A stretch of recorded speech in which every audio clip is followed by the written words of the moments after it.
Tarifa, if you may begin. Thank you very much. So good evening. I would like to call this meeting to order at 7 p.m. Welcome to the August 14th, 2023 City of Burlingame Planning Commission meeting. For all those in attendance today, please note that this Planning Commission meeting is being held in person and using the Zoom webinar format. For those of you attending via Zoom, please note that there are several ways to submit comments during this meeting. You may raise your hand in Zoom by clicking on the raise hand button located at the bottom of your screen. Members of the public who are participating in the Zoom webinar by phone can dial *9 to raise a hand. You may also send your comments by email to publiccomment@burlingame.org. Staff will be monitoring emails submitted during the meeting, which will be read at the appropriate time. The length of the emailed comment should be commensurate with 3 minutes customarily allowed for verbal comments. If you are an applicant or the applicant's representative, please, I ask that you please raise your hand when your agenda item is up for discussion so that we may be prepared for you to speak at the appropriate time. We ask that you also turn on your video at this time so we may have a more clear communication simulating the experience we would have if we were meeting in person. This meeting is also being streamed live on YouTube and will be uploaded to the city's website. Agenda item 2 is roll call. The record should note that all 7 members of our commission are present tonight. A request for AB 2249 remote participation. There are no commissioners participating remotely. So that moves us to number 4, approval of minutes. We have minutes to review this evening from July 10th, 2023, the regular Planning Commission meeting. Are there any comments, changes, discussion? Any motions? Actually, I have a little typo. It's on page 14, the first paragraph. Just a little typo.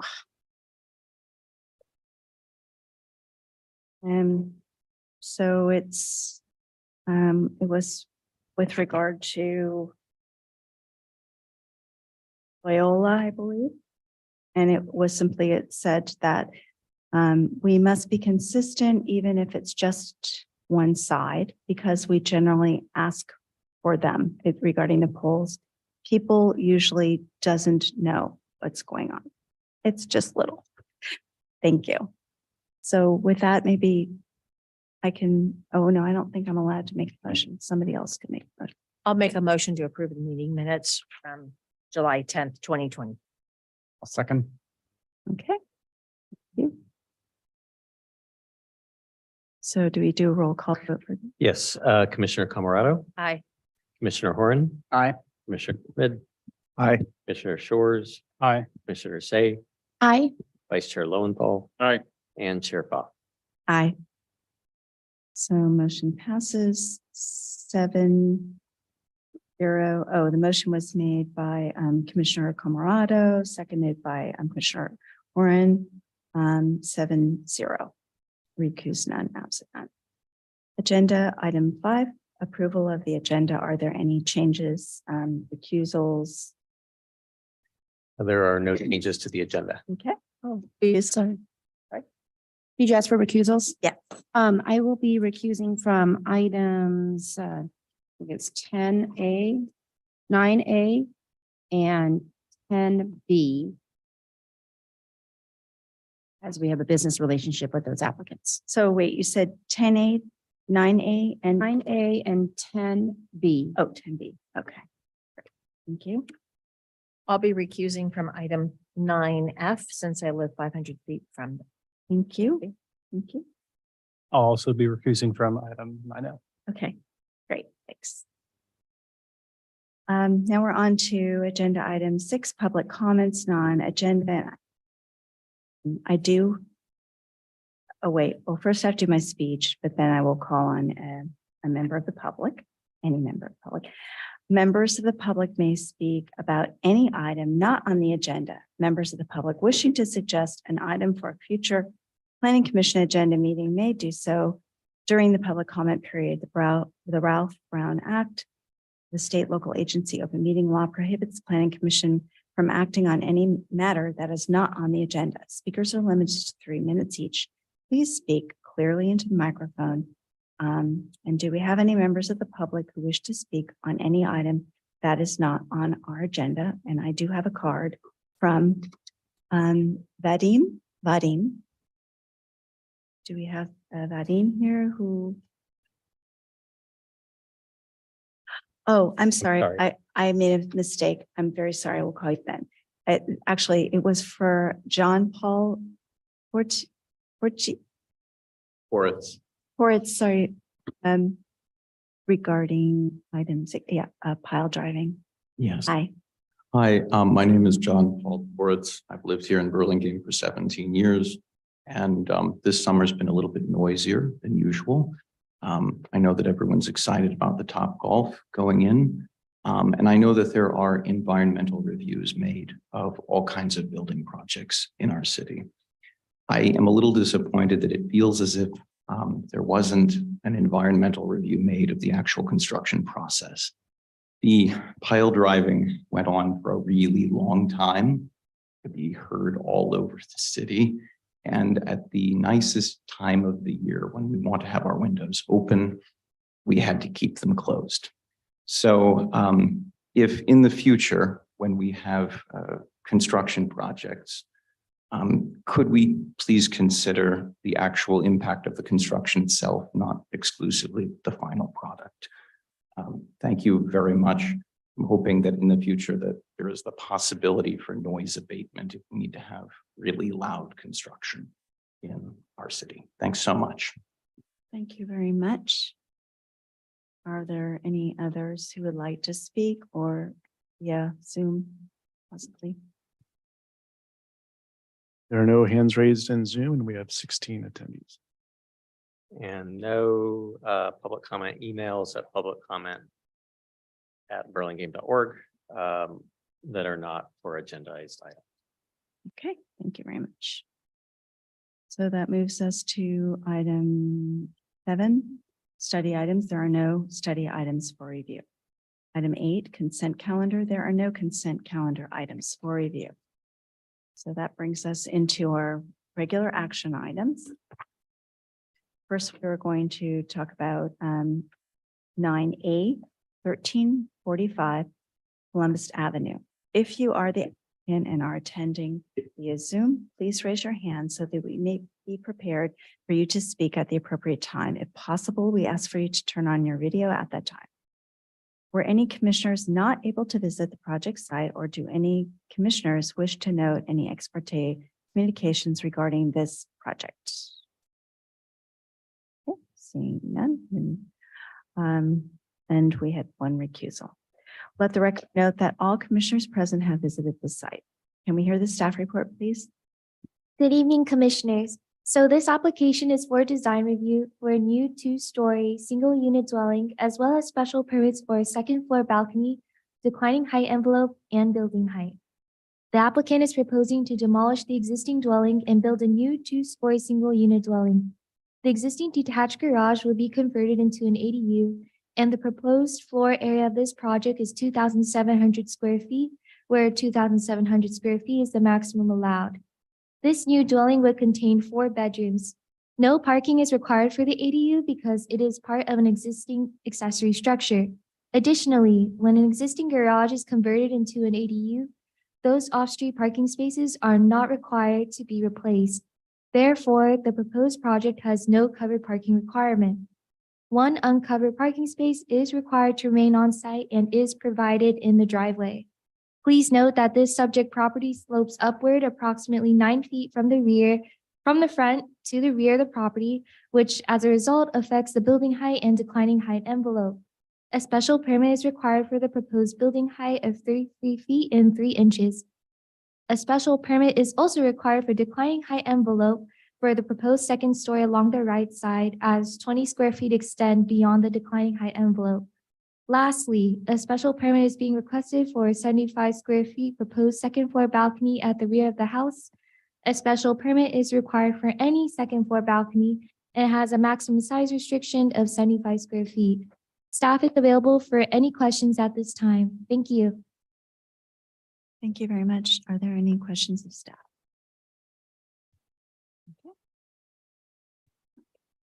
Then I'm going to open the public hearing.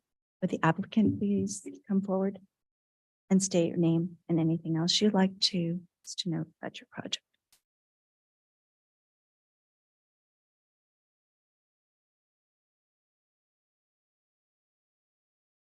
So,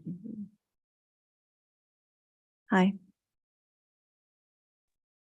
Hello, my name is Sonali Arukar. I'm the resident at this space, and Lauren Lee is going to represent us today.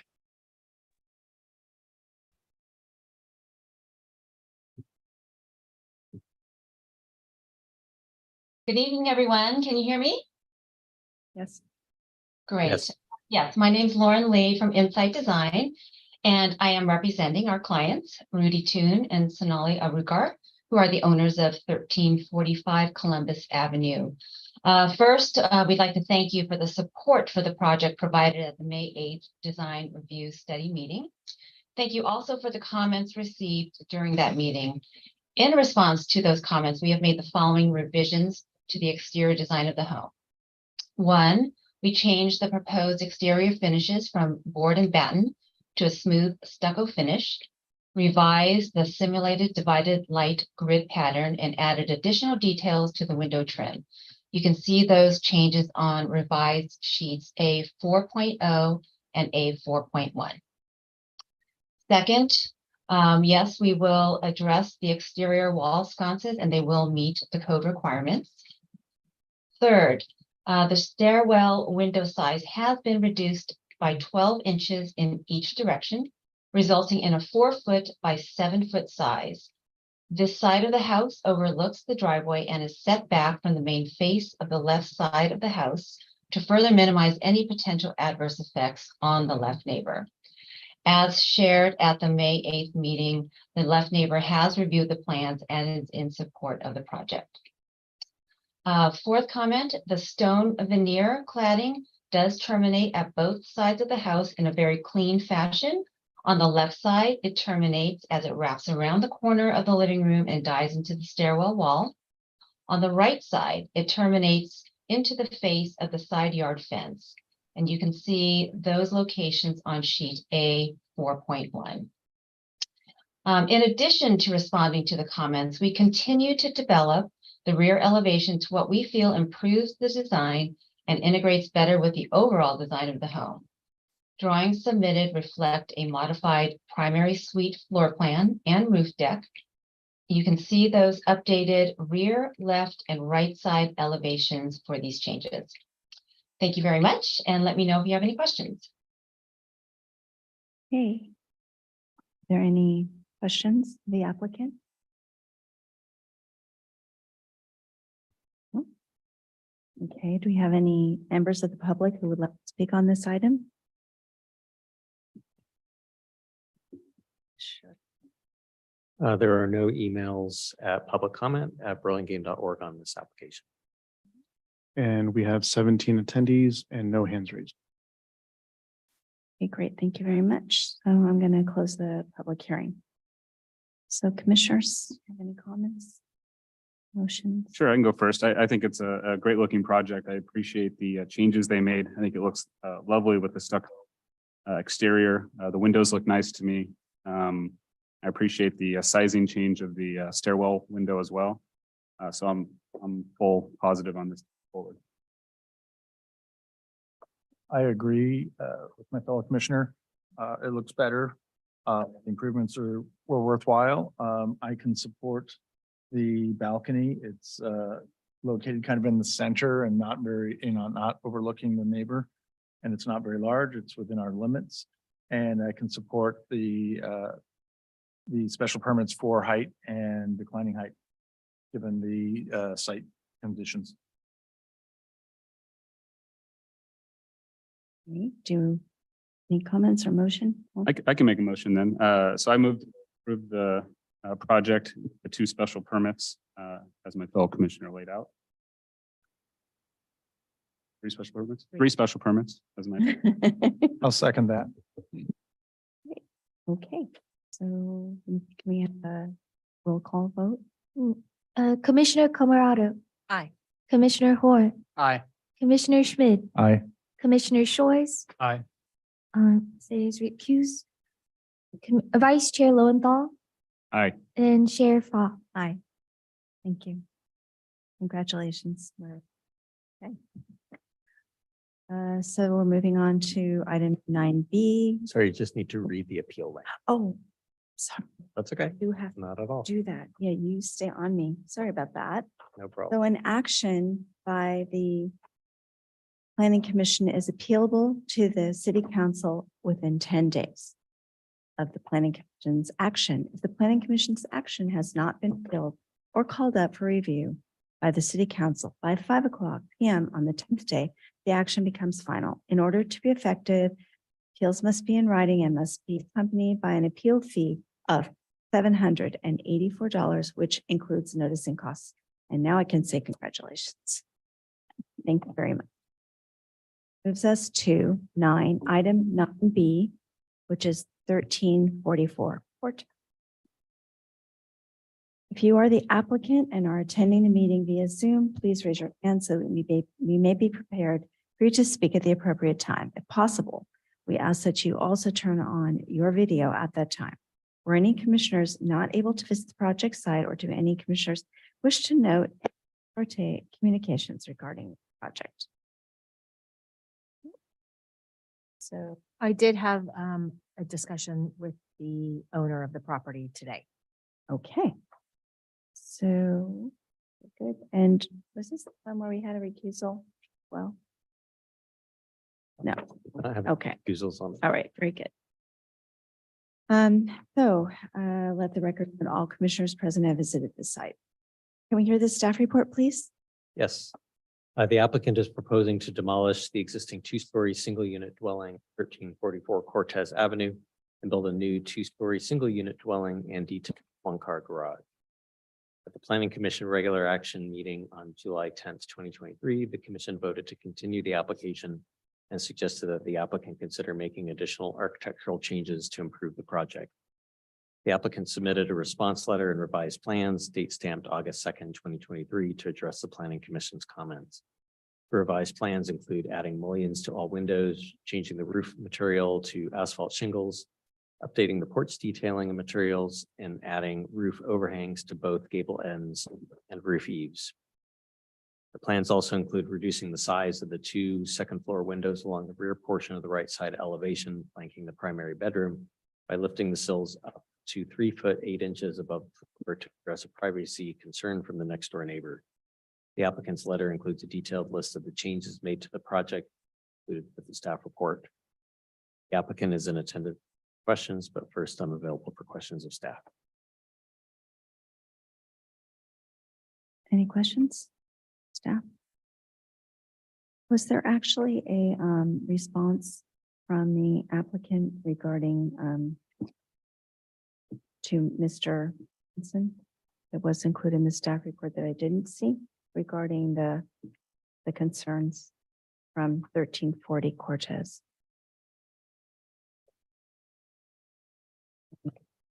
July 30th? No?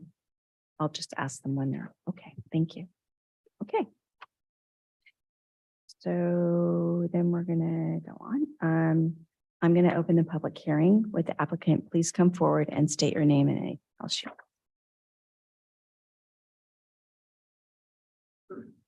Hi, Randy Grange, BRG Architects. My associate Yossi had to go out of town, so I'm filling in. I did speak with that neighbor. I'll get to that in a minute. But well, Kevin actually stole my presentation. And yeah, so we did. We went around. We added roof overhangs all the way around, including rakes on the ends of the gables. We did make the porch a more traditional look. got rid of the aluminum gutter thing, and then the column details are more traditional flavor. We did add mullions consistently throughout the whole project. And yeah, we got rid of the standing seam metal roof and went to standard composition roofing. The neighbor there isn't any response in there because I played phone tag with the neighbor for a while. He was traveling, came back traveling again. But I did eventually, we had a lengthy discussion on the phone, and it was great. We had already reduced the size of those windows. The two that he was really concerned about were in the primary suite, were really on the bed wall. Because if you see, I don't know if you've seen his house, he's got a second story addition that kind of aligns with that part of our house. But he didn't care. Everywhere else, it's just a one strike of roof line. And then, so we went through his whole list. And because we have a 6-foot fence with a 12-inch lattice on top, it also sits on top of a 24-inch retaining wall along the driveway. It's actually 9 feet up. So he realized that the windows on the first floor are not going to, as you won't see at all. And then we talked about raising the sills of those windows. They were already raised on a plan, but I agreed that we could raise them a little bit more. I can actually meet with him in person at some point for that. And then we also agreed that we would give him 2 trees, at least 2 trees, to put on his side of the property. And so he liked that. And then Mike Allen is here if you have any landscaping questions. But so that would be a coordination with everybody on site, like where does he want us to put the trees? And so he was totally happy with all of that. And so I would like to say any final window adjustments, if we could just bring it as an FYI. I mean, if you hate it, you can call it up anyway. So, but anyway, because we might make some other adjustments. That's basically it. Great, thank you very much. So, do you have any questions for the applicant? Okay. And do we have any members of the public who wish to speak on this item, or do we receive any public hearing? Or We do have a hand raised from Michael and Shannon Robinson. So let me allow them to talk.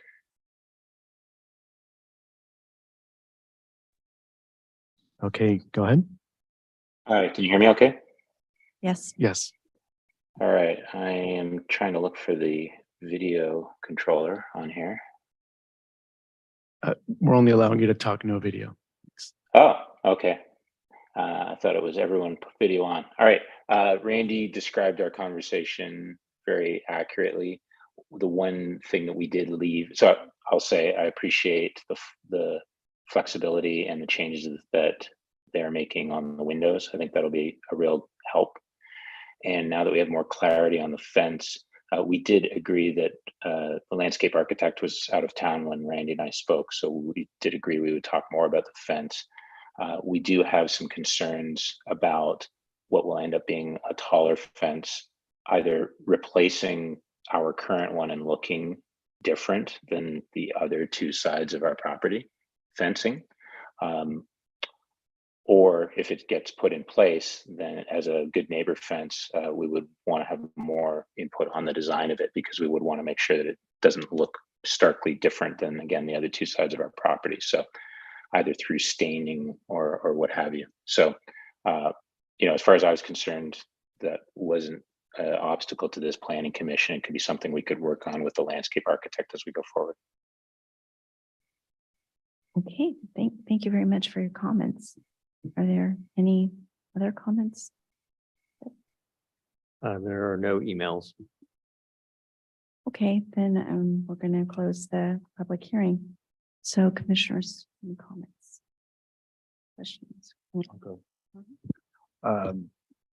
I was somewhat critical of the original design being flat and missing some of the trims that I wanted to see for this project. And you guys came back with a really good solution and heard. the overhangs, I think will make, it seems silly, but I think it's going to make a big deal on how the scale on that project works. So I appreciate all the extra work that you guys did to listen to us and modify. And I think it looks a lot better. So I can support the project. Any other comments? I also want to,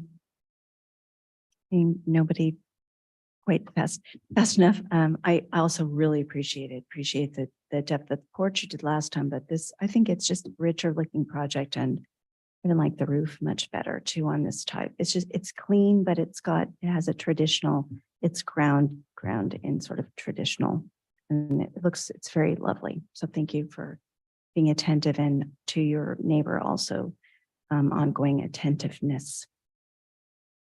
So I'll make a Okay. motion that we, unless there's other comments, I'll make a motion that we approve. I second that motion. roll call, please. We have a motion by Commissioner Schmid, seconded by Commissioner Say, and roll call Commissioner Alvarado. Yeah, aye. Sorry. Commissioner Horan, Aye. Commissioner Schmid, Aye. Commissioner Shores, Aye. Commissioner Say, Aye. Vice Chair Lowenthal, Aye. and Chair Fa. Hi. Thank you very much. And, oh, so wait. So I have to do my thing. An action by the Planning Commission is appealable to the City Council within 10 days. The Planning Commission's Planning Commission action has not been appealed or called up for a review by the City Council by 5 p.m. on the 10th day. The action becomes final. In order to be effective, appeals must be in writing and must be accompanied by an appeal fee of $784, which includes noticing costs. Congratulations. You had to wait for the congratulations, right? You walk out the door. Very good. So now that brings us to item 9C, 1431 Cappuccino. If you are the applicant or are attending the meeting via Zoom, please raise your hand so that we may be prepared for you to speak at the appropriate time. If possible, we ask that you also turn on your video at that time. For any commissioners not able to visit the project site, or do any commissioners wish to note any expertise communications regarding this project? Okay, let the record note that all commissioners present have visited the project site. Can we hear the staff report, please? This application is for design review for a new 2-story single-unit dwelling and detached garage. Initially, this project was reviewed as a design review study item on February 8, 2021, and was then referred to a design review consultant. The project then returned to the Planning Commission on May 24, 2021, and a building permit was issued on April 1, 2022, and construction of the project is now nearing completion. However, it was brought to planning staff's attention that the project under construction includes several changes to the approved plans, which are listed in the attachments and in the response letter by the applicant. Staff is available for any questions at this time. Thank you. So are there any questions from the group? Okay, so now we're going to go to our public hearing with the applicant. Please come forward and state your name and anything else you would like us to know about you. Hi, my name is John Lee. I'm the contractor for 1431 Cappuccino. Thank you for all the comments for last hearing. So for the considering, we decide to change the front door back to the original design, bring up and align to the windows. And also the stone we already installed in the chimney, we're going to replace it with a darker color as the original design. And for the windows, I ordered a grip that to match the pattern. So I ordered it is from Milker, and that's the original manufacturing fiberglass they had for the golden pattern windows. So I also took photos for the showroom. So that's if they are match whatever the design is. And for the front first side, in the front, we put a trim to match the original design, like they had the shape on it. So yeah, pretty much all the rest, we go back to the original design as we can. So let me know if you have any more questions. Do we have, I have a question, but I'm guessing it's going to be asked. So do you want to go? Yeah, just have a quick question. Mhm. It might have been my oversight, but at the, where you added the truss detail, kind of the truss trim at the front of the gable end over the front door, do you also have the board and batten detail there as well? For the truss, At the front, yeah, over that front porch, gable end. I don't recall seeing the board and batten detail as you have drawn here. I did see the, the faux truss, trim. I think you're proposing, are you not? It looks like you have proposed the board and batten detail on the, oh, the batten, that's what the original design, the plan is. yeah, is that batten on there? Because I don't Yes. recall seeing it. Oh, okay. Yeah, that's batten. Okay, that was my oversight, sorry.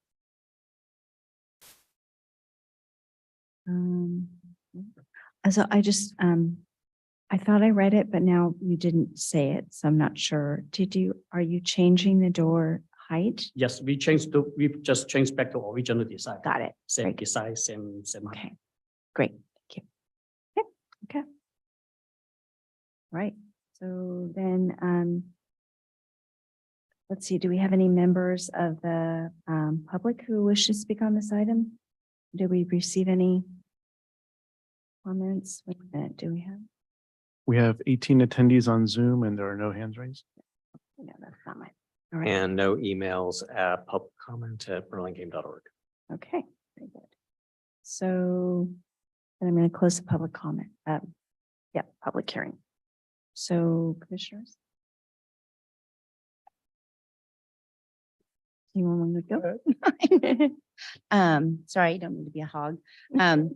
I wanted to just thank the applicant for that did a very nice job of listening to our comments and addressing the issues that we brought up at the last meeting. I think I also noticed that what I had called out last time where the battens were proud of the window trims, they seem to be now flush or behind the trim, which is the way it should be built. And so somehow either it's an optical illusion, somehow you've addressed it. So thank you for doing that as well. You didn't state that, but did notice it. And I wanted to just remind the applicant that we don't rule on color. And so as a commission, and since some of the details and colors around the house are in the gray family of colors, that if the applicant wants to move forward with a gray stone cladding around the house, that's acceptable. And I know he mentioned the brown color. I don't know if the brown's going to contrast with the dark gray that's on the house now. So we just wanted to remind the applicant that that color is really up to them, and that we're not ruling on that. Just it's more about the style of the stone veneer appropriate for an exterior application. But otherwise, a very nice job going back to the originally approved design for the most part. The window mullions tend to look nice, at least from afar. I could see moving this project forward. I just wanted to say, your truss arrangement in the front, maybe you colored it so we could see it, but I don't think it has to be that color. I think you could just have it blend, but we don't rule on color. Don't feel like you have to make a statement with, it's here, you've arrived. So that was my comment, but I really appreciate I know it's a lot of work, and the project's been through a lot of different internal changes, so I appreciate the work. Anybody have? Nothing different. I was just to be clear on the chimney, I think your point was the narrow dry stack might be the wrong scale, right? It wasn't only the color from the last meeting. It was also. Wasn't one of them, I don't know. Oh, that was That's hers. I think it was my comment too, and I actually didn't know that they use different, that's out of my, So just a yeah. FYI, when you go to replace it, going through the expense So and the scale of the stone is the same as the original plan, so. okay. But I can bring the sample to the city planning to double check it. Are you talking about the wainscoting? Yeah. Yeah, I think last time we were just saying that it was the scale that if you were going to continue forward with putting the wainscoting in that same material, that we would just suggest you think twice about that. I don't think we were necessarily saying take down what's there now, but that the stone wainscoting around the base of the house should be of a scale that's appropriate for the exterior. And then, of course, some color coordination with what you have already applied. And then just for that faux truss at the entrance, I wish you had gone with something a little bit meatier because it does look like it was just glued on. So maybe painting it the same color would make it disappear. It just looks a little cheap right now. Thank you. So do we want to make a motion that we can approve his changes? So we can move forward? Okay, I make that motion. Okay, I'll second that motion.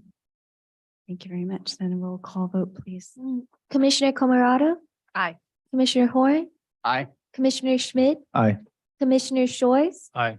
Commissioner Say, Aye. Vice Chair Lowenthal, Aye. and Chair Fa. Aye. Oh, so now I do my speech, right? So an action by the planning commission is appealable to the city council within 10 days of planning commission's action. The planning commission's action has not been appealed or called up by review by the city council by 5:00 p.m. at the 10th day, the action becomes final. In order to be effective, appeal in writing, it must be accompanied by an appeal fee of $784, which includes noticing costs. Congratulations. Now we're moving to 221 Victoria, item 9D. If you are the applicant or are attending the meeting via Zoom, please raise your hand so we may be prepared for you to speak at the appropriate time. If possible, we ask for you to turn on your video at this time. Were any commissioner able to visit the project site, or do any commissioners wish to note any ex parte communications regarding this project? Nope. Let the record note that all commissioners present have visited this site. Can we hear the project? The staff report, please. The subject property is an interior lot that contains an existing two-story single-unit dwelling and an attached one-car garage.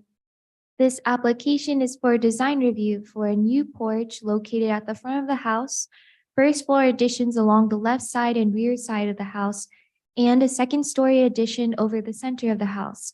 Thus, the proposed house would increase in floor area from 2,084 square feet to 2,808 square feet, where 3,020 square feet is the max allowed.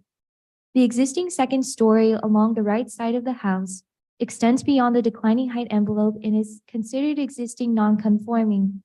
The proposed second story addition also extends beyond the declining height envelope along the right side of the house. However, a special permit is not required in this case, meets the window enclosure exemption per the code. With this project, the number of bedrooms would increase from 3 to 4.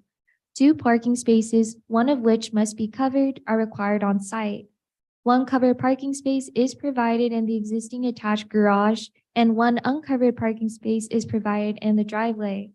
Although the existing uncovered parking space is non-conforming in length, a parking variance is not required in this case, since the required number of parking spaces is not changing.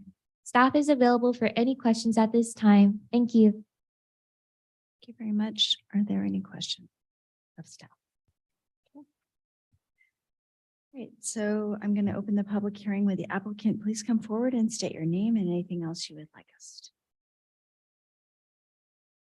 Hello, my name is Veerina Ahuja, and I am the owner and the architect for the project.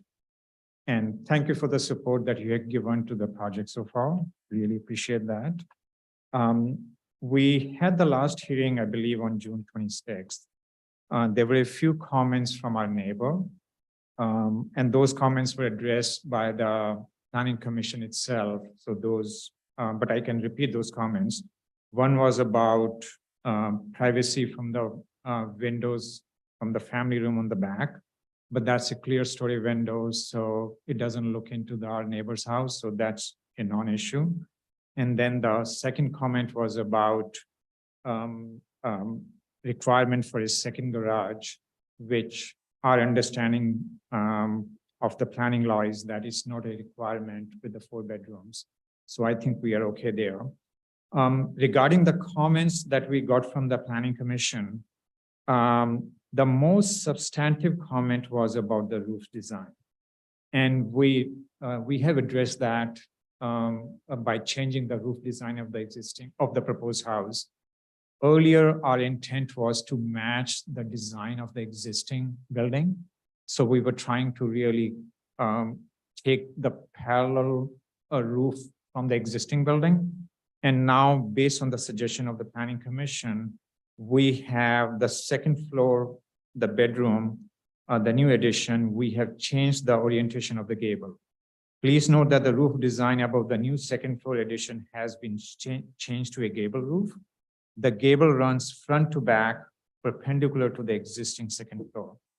This eliminates the parallel gable roof design in the original design.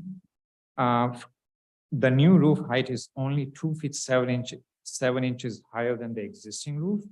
However, it is much lower on the right side adjacent to our neighbor's Olivia Caniff's house. Therefore, it has a minimal impact on her house. Regarding other comments, on the second floor elevation, the bathroom, there was a comment on the bathroom. So what we have done to that one is we have shifted the bathroom 5 feet 2 inches back towards the back of the property. It now reads truly like a pop-out building element than before. It is a window element that is allowed within the declining height envelope, and it gives the house a better character and a good character. The other comment was about, I think it was all again about the roof design. We have addressed that. And then there was a minor comment about the 2 circular windows, and the Planning Commission was kind of split on that. Some people liked it and some people said it looks very 70s. So we believe we want to retain the original character of the house, and we want to minimize the damage to the existing structure as far as possible. So we have decided to retain those 2 round windows as it is. Any other questions? Very much. Are there any questions? And I'm going to open to the members of the public. Anybody like to speak about this? Has anything been received or? We have 19 attendees on Zoom and no hands raised. And there are no emails for this item at publiccomment@burlingame.org. Thank you. So that I'm going to close the public hearing. Thank you. Commissioners, comments? So I'd like to thank you for taking a hard look at that roof, because that was kind of my one little piece of heartburn there. I knew what you were trying to accomplish, but I think sometimes when we try too hard to save something, we forget how it impacts the rest of the elevation. And I think your elevation's improved quite a bit by simplifying the roof, which is then ultimately, I think, going to simplify your framing and everything else. And I appreciate the movement on the one side elevation for the bathroom, because that too then made that elevation a lot more cohesive. So I think the changes are all positive for me, and I can support it. Yes. Okay, then I'm going to look for a motion. I'll make a motion that we approve as outlined in the staff report. I'll second that.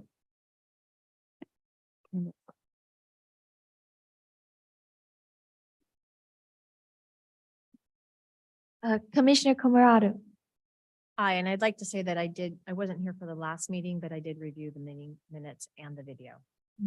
Commissioner Horn. Aye. Commissioner Schmidt. Aye. Commissioner Shores. Aye. Commissioner Say. Aye. Vice Chair Lowenthal. Aye. And Chair Fa. Aye.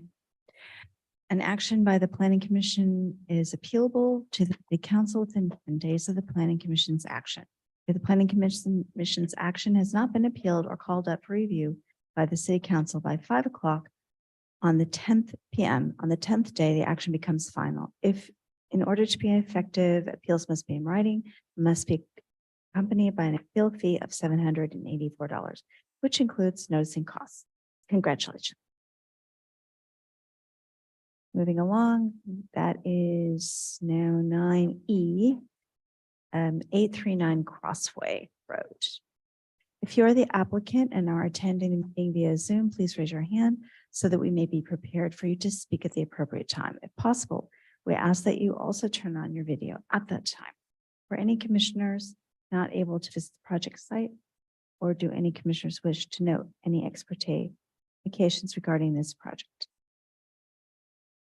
Nope. So let the record note that all commissioners present have visited the project site. Can we hear the staff report, please? Yes, the applicant is proposing to replace the existing one-story single-unit dwelling at 839 Crossway Road with a new two-story single-unit dwelling. The rear portion of the existing detached garage and attached storage area would be converted to a new accessory dwelling. The Planning Commission last reviewed this application as an action item on December 12th of 2022. The commission continued the application to allow the applicant to respond to concerns regarding the windows and window details. The applicant submitted a response letter dated August 2nd, 2023, and revised plans date stamped August 2nd, 2023 to address the Planning Commission's comments. Property owner has also submitted a letter of response to the Planning Commission dated August 8th, 2023. And these letters are included with the staff report. With the revised project, the applicant reduces size first and second floor windows on the front elevation. The number of windows along the side elevation have been reduced and resized. Window trim and detail has been added to all windows. The previously proposed stucco siding has been changed to horizontal 8-inch wood siding on the first floor and vertical 8-inch wood siding on the second floor. The applicant is in attendance for questions. One thing I want to note, this application was continued once before. So the applicant is asking there be a decision by the Planning Commission, either up or down, just so they can move forward with the application. I'm available for questions. Any questions? All right, then I'm going to open the public hearing with the applicant. Please come forward and state your name and anything you'd like about the project.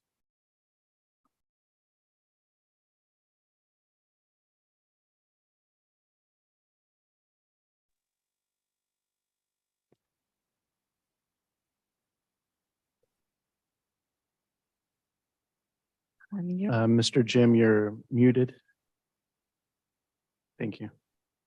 Good evening, commissioners. My name is Jim Somorodi. I'm part of the ownership. I wanted to thank you for all the time you guys have been spending on this project. I wanted to assure you that we have spent some time on it, working with the neighbors, with the planning department, as well as the designer who was assigned to us by the city. And hopefully we have covered all the issues that was there and everything. If there is any question or anything, we have our architect, Mr. Bobak here, that will be more than happy to answer any question. And if there's any question I can help with, I would be more than happy to go forward. The comments that we have been getting so far is, when can we start on this house so we can add to the beauty of City of Burlingame? So hopefully that's in your hand tonight. Thank you. Thank you very much. Are there any questions of the applicant? I do have one, seeing that you changed from stucco to the vertical siding. Did you consider so I'm going to actually ask my builder architect friends here if I say this properly, but in the gables, at least in the main gables in the front, I think they're called, it's an attic detail, sort of a, how do you call that? A venting thing, because what, well, anyway, have you considered that? I'm not sure this is a question for me or for the architect, but are you asking that because of the look, or are you asking Yes. that because of the actual construction? No, not because of actually having a vent, because I think there's probably going to be something in there anyhow, just by our rules, but it's a design issue. A design question. to Well, break the, This wasn't brought up by the designer and everything, but if it's just a simple adding of some vent that's not a problem and everything. That's something we can just add if that's what you're looking for. It What was just a question. Yeah, it's, because, yeah, anyway. Okay, are there any other, questions? Okay, so are there any, so with that, thank you. I'm going to ask the public if anyone would like to speak on this item or if we received any. We have 13 attendees on Zoom and no hands raised. Okay. I do have an email that I will read into the record. It states, my name is Bill Slaughter and my wife Susan Ripper, and I live with our 2 young children at 843 Crossway Road. Our house is next door to the northwest of 839 Crossway, so we share a fence line. Since the December 12th meeting, manager of the property, Zim Zamarodi, met with me on December 20th, 2022 at the property. On January 10th, we provided him via email with our concerns, which primarily included a suggestion to cross the windows above the inferior staircase and the window adjacent to the range in the kitchen because they will have a direct line of sight to the bedroom windows in our house. For the August 2nd drawings on page 4, we do not see any specifications for crossed windows. After review of the current, we have 2 existing big tree shown to the sidewalk on sheet A10 is actually set back several feet near the location of 2. Where will new tree number go if the existing big tree is remain? We addressed the location of this tree in point number 3 during the 8/22 meeting. Second, the true north indicator in the plan drawings on and after sheet A2 points in the opposite direction of the north arrow as recorded by the topographic survey included in 1 and 2 of the plan packet. We know the builder isn't going to place the house backwards on the property, but this detail may lead to further confusion. For example, the 2 renderings on sheet A15 are illuminated with the sun in slightly different locations. However, both would require the midday sun to come from the northeast. Like the committee, we have reviewed plans now for the 3rd time. Do this because we expect the applicant to fully understand the details of Exhibit A should the committee approve the design. And we expect the city to be responsive should the applicant fail on that understanding. Finally, mention that during the March 15th, 2023 wind event, 32-foot section of the mutual fence between our properties was destroyed. Mr. Zamarodi was responsive, shared material costs, and covered labor effort to restore the fence in a timely manner. We look forward to construction beginning so that we can welcome neighbors. Regards, Bill and Susan. Okay, and that was it. That's the only email we have on that. Okay, then I'm going to close the public hearing. I'm going to go to my fellow commissioners.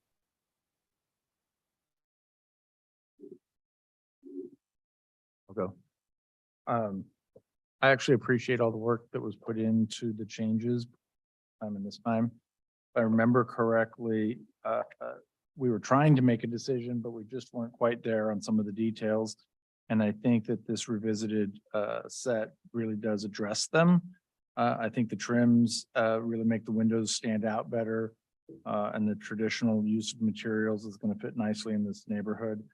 I think that simplifying the windows into, it maybe not less window, but simplifying the shapes into fewer openings, I think make the elevations look better and stronger. So I think overall, it's a great upgrade to where we were at the last meeting. So I'd like to see it move forward.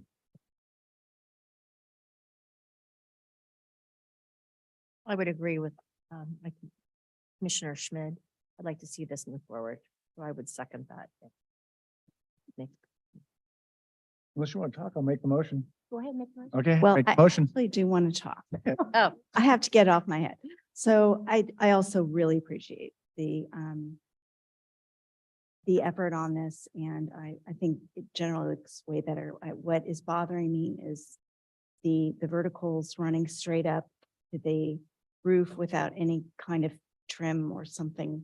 And it just cheapens it. So I don't want to hold it up because of this one thing, but I actually think it would look much better with whatever you're calling those things, a attic thingamabob. Vent thingy. Right, it could be a vent in the siding itself, or it could be a gable end that you put a band at the roof line and then go with something smooth up top. Either way. Either way, I think it's just gonna look not cheap. There's something a little cheap when there's no finish pieces there. So that's just my comment. So, I have a motion. I would say that I agree with that comment. I think that Chair Bob pointing that out I think that makes a difference, that added detail at the gable end. But let's see, if we move this forward, could it just be an FYI submittal? We would just suggest that there be either that it be voluntary, depending on how strongly you feel about it, or that it be explained as a condition, but the voluntary route's probably better in terms of just allowing that flexibility. Given that it's my motion, I'm going to make the motion that it be a voluntary, and if they so choose to do it, they could come back with an FYI, but I think it's approvable as is. And Second. if you'd like, Chair Schmidt, you can actually have it go back to staff too, just to review if that voluntary option is taken, if you want it. That's fine. And I'll second that motion. Okay, we have a motion by Commissioner Schmid, seconded by Commissioner Camerado. Roll call, Commissioner Camerado, Aye. Commissioner Horan, Aye. Commissioner Schmid. Aye. Commissioner Shores. Aye. Commissioner Say, Aye. Lowenthal, Aye. and Chair Fa. aye. An action by the Planning Commission is appealable to City Council within 10 days of Planning Commission's action. If the Planning Commission's action has not been appealed or called up for review by the City Council by 5 p.m. on the 10th day, the action final. In order to be effective, appeals must be in writing and must be accompanied by appeal fee of $784, which includes noticing costs. Congratulations. And that brings us to 1548 Cypress Avenue, item 9F. We have a refusal. Well, if you are the applicant or attending the meeting via Zoom, please raise your hand so it may be prepared for you to speak at the appropriate time. If possible, we ask for you to also turn on your video at that time, or any commissioners not able to visit the project site, or to admit any commissioners wish to know any expert communications regarding this project. Okay. Oh yeah, 2 of them are leaving. So can we hear the staff report, please? Yes, the property at 1548 Cypress Avenue contains a 1-story single dwelling and a detached garage. The applicant is proposing to remodel the existing front covered porch and first floor and add a new 2nd story over the center of the house. Planning Commission reviewed this application as a design review study item on June 12, 2022.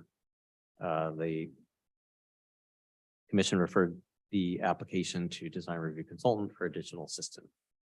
The design reviews consultant met with the project designer and property owner to discuss the Planning Commission's concerns with the project and reviewed the revised plans. Based on the design review analysis of the project, the design reviewer recommends approval of the project as revised. The design review consultant has provided a letter with analysis and recommendation dated August 8th, 2023, which is included with the staff report. The applicant submitted revised plans, date stamped August 2nd, 2023, to address the Planning Commission's comments. Revisions to the original design are summarized in the applicant's response letter dated August 2nd, 2023, as well as the design review consultant's analysis. The applicant is in attendance to answer questions, but first I'm available for questions from staff. Any questions? Staff? No? All right. Then I'm going to open the public hearing with the applicant. Please come forward and state your name, or come forward in the Zoom, whatever, and state your name, anything else you'd like us to know about your project.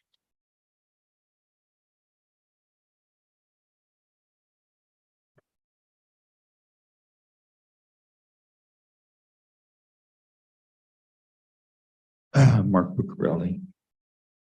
We worked with Mr. Grange and followed his lead on changes addressing the previous commission comments. We decided on a stucco base at the porch, running around all four sides. And then introduced horizontal siding for the balance of the facades. Increased roof overhangs with open eave detailing. Flat roof at the porch. Hip roofs in lieu of the gables that we had previously. To reduce the bulk and improve the window placement and introduce simulated true divided lights on the larger units. Widen the landing at the stair. We will leave the porch finished floor as is. And the large tree in question, the front of the property, for the time being, we're going to keep it. And did note the upgrading of the detached garage. And lastly, on the non-conforming setback side, we will rebuild that wall at the 4-foot legal setback. And that's all. Thank you. Thank you very much. Are there any questions? Oh, wait, don't go away yet. We have a question.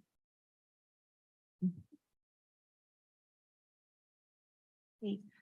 Looking at your design review consultant's letter, his suggestion in summary was that you could add a little pop detail with a sill detail instead of a picture frame trim. Is that something that you're considering? Could do that. Okay, and you're not changing the plate height of the first floor, are you? No. Maybe it's a drafting error, but I first noticed it in the rendering and then went to the elevations. It looks like on the right side, at least, that there's a bit of quite a bit of header above those side windows in comparison to the existing. Almost looks like the plate height has been raised. You look at your, you can see it on the left elevation, you can see it on the front elevation as well as on the right. It's very apparent on the right elevation when you look at your existing compared to the proposed, that there's quite a bit of header height above that window at the bay. It's just an example of where it's very evident. The second floor runs out to the first floor because that's the best way to do it seismically. So it does add some thickness. Yeah, I can understand that component, but I think it's basically your fascia wrap around the roof at the eaves should be at the same height on the existing and the proposed, but they look like they have changed, and it's even apparent in your rendering. Anybody else see that? I'm not. So I don't know if it's a drafting thing or, I mean, right? Can you see that? Do you have your drawings with you? Or maybe can we pull up the right elevation on the screen?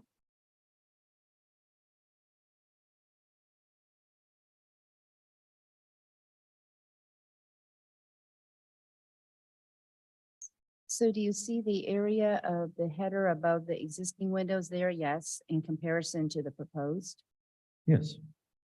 That's because the second floor framing runs all the way out, all around to the first floor line. Right, so you're going to reframe all of the, your reframe is entirely new roof then? You're not trying Yeah. to, Yeah. and you're just. Yeah, even the lower first floor roof would be new. The lower first floor roof will be new. Yes. You're raising the height of it. Yes, And not in relation to the plate height. that's right. There's usually a relationship to the plate height, but you're not changing the plate height. I think if you look at the sections, you'll see it better.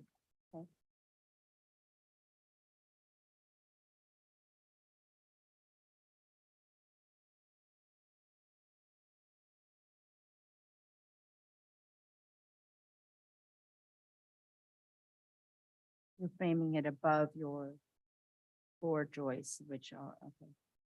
All right, just wanted to, it just looked very evident, so just wanted to call. But that was intentional. That makes sense on this section 5. Thank you. Thank you. Any other questions? Okay.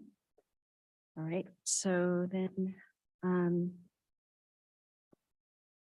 do we have any members of the public who wish to speak on this item? Or did we receive any public comment email? We have 13 attendees on Zoom and I see no hands raised. And no emails at publiccomment@burlingame.org for this application. So then I'm going to close the public hearing. Commissioners, comments? Yeah. I'll go. So I see what you're seeing in the drawing and the plate hasn't moved. But because they're adding the thickness of the floor framing, then adding the first rafters on top of that, it has moved up in perception and made a taller floor head. So I don't think it's a drafting error. Yep. I think it's just an assembly on how you're doing it. So I understand it now because I saw what you said graphically, it moved. Now I understand why. Yeah. But anyway. Understand, and he's rebuilding it all too. Right. Um, Okay, I appreciate the effort put into this one. Because I had a lot of comments the last time and I wasn't seeing where this was going from aesthetically on how we were going from something in a historic district to where we were going. And I think that this new solution with combination materials and shapes and everything has done a tremendous job to bring this project forward. And I really don't have anything that I have questions about now. The materials seem pretty clear. And I think it's gonna be a good looking house. Thanks. I tend to agree full-heartedly. I think it's a great looking project now. Definitely concerned with the original renderings, but that's now long gone. And I think this house fits very well in the neighborhood as well. And I think that some of the concerns that were raised that the previous design didn't echo the original house were true. This one is spot on. So I'm in favor. Yeah, I agree with my fellow commissioners and unless there are other comments, I move that we approve this project for the conditions of the staff report. I'll second it, except I did want to just compliment. I see it does look a little strange on this side. I understand, but and if that's not avoidable, it is what it is. And it generally, it's not going to show as much as the front. So I think you did a fabulous job, you with the design consultant. It looks really, really good. Love that you're keeping that tree because it sets it in nicely. It just looks as if it's always belonged there. So definitely appreciate the effort spent on this was well worth it.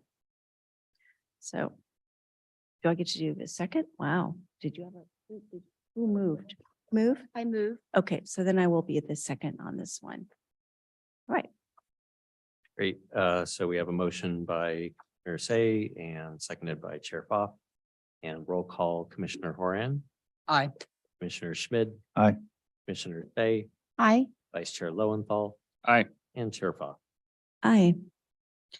So an action by the Planning Commission is appealable to the City Council within 10 days of Planning Commission's action. Planning Commission's action has not been appealed or called up for review by the City Council. 5 p.m. on the 10th day, the action becomes. In order to be effective, appeals must be in writing and must be accompanied by an appeal fee of $784, which includes noticing costs, congratulations, and wherever you went. Thank you very much. Now, moving along to item 9G, 1114 Grove Avenue. If you are the applicant and are attending via Zoom, please raise your hand so that we may be prepared for you to speak at the appropriate time. And if possible, we ask for you also to turn on your video at that time. For any commissioners not able to visit the project site or do any commissioners wish to note any ex parte communications regarding this project. let the record note that all commissioners present have visited the project site. Can we hear the staff report? This application is for design review for a new two-story single-unit dwelling with a new attached garage. The subject property is an interior lot that contains an existing one-story single-unit dwelling and a detached garage. The applicant is proposing to demolish all structures on site and build the new two-story single-unit dwelling with a new attached one-car garage and an attached ADU. The project proposes a total floor area of 2,387 square feet, where 2,444 square feet is the maximum allowed. Planning staff would like to note that the previous project design reviewed at the design review study meeting included requests for variances for lot coverage and floor area ratio.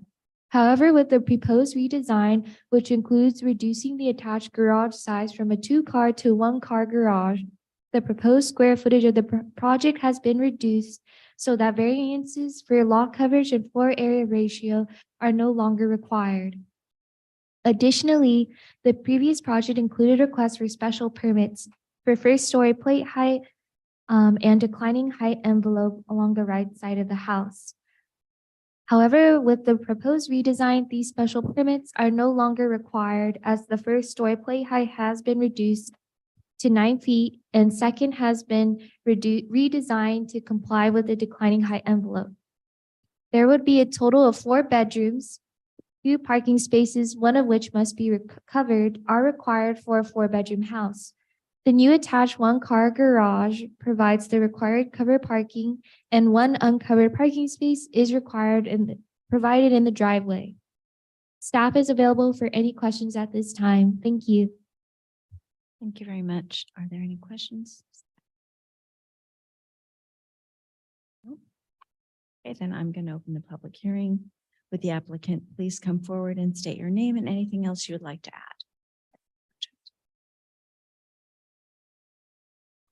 Hello. Yeah. Dear committee, thank you for all of your comments that provided to our project in February. We ended up going back to our whiteboard and pretty much redesigned the project from scratch, considering all of the comments that have been provided.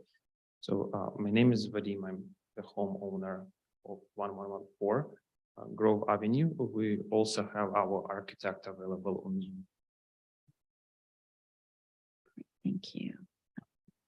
Are there any questions of the applicant? Nothing. Okay, so I do have a comment card, which I'm gonna, or is that you? Oh, you didn't need to do that. Sorry about that. Yeah, mixing me all up. Okay, thank you. Do we have any other members who would like to speak on this item? Do we receive any? There are 9 attendees on Zoom and there are no hands raised. Okay, very good. And no emails, public comment at burlingame.org. okay, great. Thank you very much. I'm going to close the public hearing. So. Are we gonna get this architect on the line? No. Oh, are we going to get the architect on the line? Should want her there. If she wanted to say something. Yes. Oh, I'm sorry. Did you want to, where is she? I believe that was your wife on. Yeah, there should be also. Oh, sorry. So let's back up. Yeah. And then I'm not going to close the public hearing. So. Ramin? I see Ramin as an attendee, but he doesn't have his hand raised. So if you have some questions for the architect. Okay. No, I didn't know whether or not he wanted to say anything. Okay. No? He has his hand raised now, so let me bring him in. Okay, well then I can close it again. No, hang on one second. I'm bringing in the architect just in case. Sorry. Technically challenged. Just give me 1 second.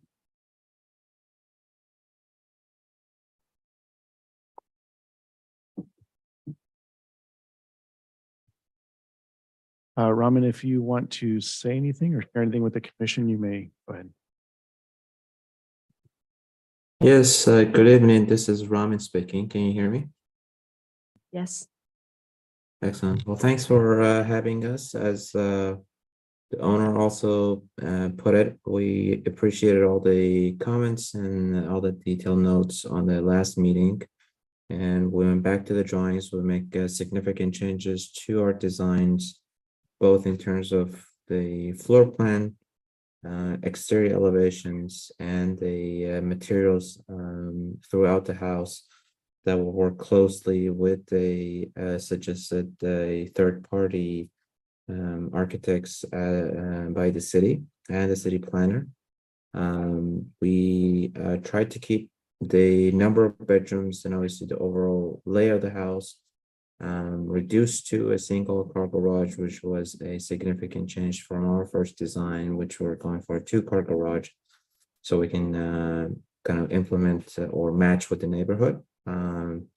As far as the material goes, we also tried to match with the neighborhood and what's common in terms of the new houses with stucco and siding and the framing of the windows. Each one were picked, considering all the requirements by the city. So we put many days and hours of making sure those are all in compliant. So we hope our new designs satisfy all the feedbacks, and we can get your approvals tonight and making the this beautiful house added to your beautiful city. Thank you. Thank you. Actually, I have a question, but I don't want to jump ahead. Does anyone? So if I could ask you, am I seeing this correctly that your second story, which is your siding, the windows have no molding? You have molding on the bottom around the stucco, but you don't have molding around the window. Am I reading that right? Or is just, it's actually the rendering. Maybe I should be looking at the.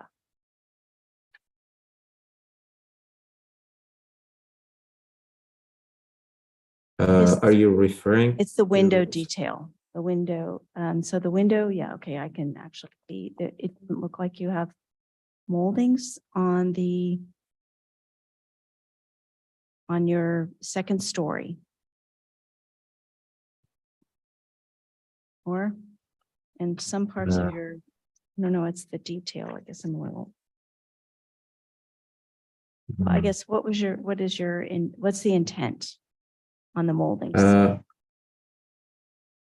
For the trim around the windows, we have Yes, no. sorry, yes. The plan is with having no trims around the windows. That's what's been proposed on I'm sorry, I can hardly hear you. Can you just talk a little bit louder? Can you hear me right now better? Yes. Okay, so we're both on the first floor and the second floor, we're not planning any trims. That was a discussion we had with the third-party architect, and as the planner from the city also suggested we can have no trims. So we are proposing no trims around the windows, no millwork. Including around the front, just the windows or around the front door as well? Around, well, I think the confusion might be the door and the front doors, which will have a frame, but around the windows there won't be any frames. Okay, thank you. That's my question. Does anyone else have any more questions? Yes, Commissioner Say. Yeah, just curious, are the horizontal siding on the second story, are you mitering all those corners? Am I what, sorry? Are you mitering all the corners of the horizontal siding at the corners of the structure? That we can do that, yes. Wait, what is that material? Is it hardy? Is it No, different material. It's wood decor. Is a wood decor siding? Is that a real wood siding or a composite product? That will be a composite materials. I think with the composite material, you have to use probably a corner board. Unless this particular product has it. Corner aluminum pieces on their website. So I think what we need is some it talks about clips and things, and I've not used this one. So we're kind of without detail on how these corners and window trim, how do you get into the window? If it How do you doesn't have an recruit end? into the window? So determinations are kind of important. Okay. Yeah, I think you might Um, need some details on how this is to be installed. And Yeah, finished. I mean, okay. Yeah, we can include that. I mean, we can definitely include that. That's not a problem. Okay, Commissioner Camarado. Yeah, on page A dash 04, on the proposed right elevation, I'm sure it's a drafting error, but like, some of the siding up on the top, there's an area where it looks like it's double vacant, if you can, if it's a horizontal line across. I'm sure that it's just a drafting error, but I think that should go all the way across, if I'm not mistaken. So You can which see it area? under the window, you can see it under the window to the far right, and then you can see it kind of goes all the way from the front window, middle of the pane, across the entire building. Am I seeing that correctly? Do I need new glasses? I'm not sure Is which that the errors thickness are of you the seeing. siding on that one? See it? See what I'm talking about? I think if you zoom into the plans, you'll see the line might be the fence of it. I think it's just. That- a But if you, drafting Sometimes when the error. I reduced think it's plans, drafting. yeah, the reduced plans sometimes throw the lines off. Yeah, there's just a line missing. It is horizontal siding that's all yeah, consistent. each plank is matching in terms of the Okay, thank you. sizing, so. All right, are there any other questions? Okay, Commissioner Schmidt. Yeah, can you tell me more about the porch materials around the stairs and the stair material going up to the porch? I understand the railing, but I'm concerned, I want to know about the vertical surface below the railing and at the stairs. The column itself is gonna be out of stucco wrap, and then the stairs are gonna be out of concrete. So behind where it's raising is gonna be also a stucco materials matching with the house. So what you see at the bottom of the rail is gonna be stucco. And Okay, then we have the concrete steps. got it. Okay, and you are proposing a black standing seam metal roof for the first level, and then the black composite shingle on the second story roof? On the first floor yes, that's correct, yes. Okay. Just wondering if that's gonna get hot and it's gonna fade. But okay, that answers my question. So, yeah, I had a small detail question on A04 proposed right and left elevations on the railing. You see vertical rails. And it looks like it's horizontal. Is that just a drafting issue? You can see it on the front porch. There's Yes, I think there's that will be a vertical drafting. railing, and then it seems to be. That'll be a drafting error on one corner, yes. There will be, that's a 1/4 drafting error, yes, but it's all a metal railing.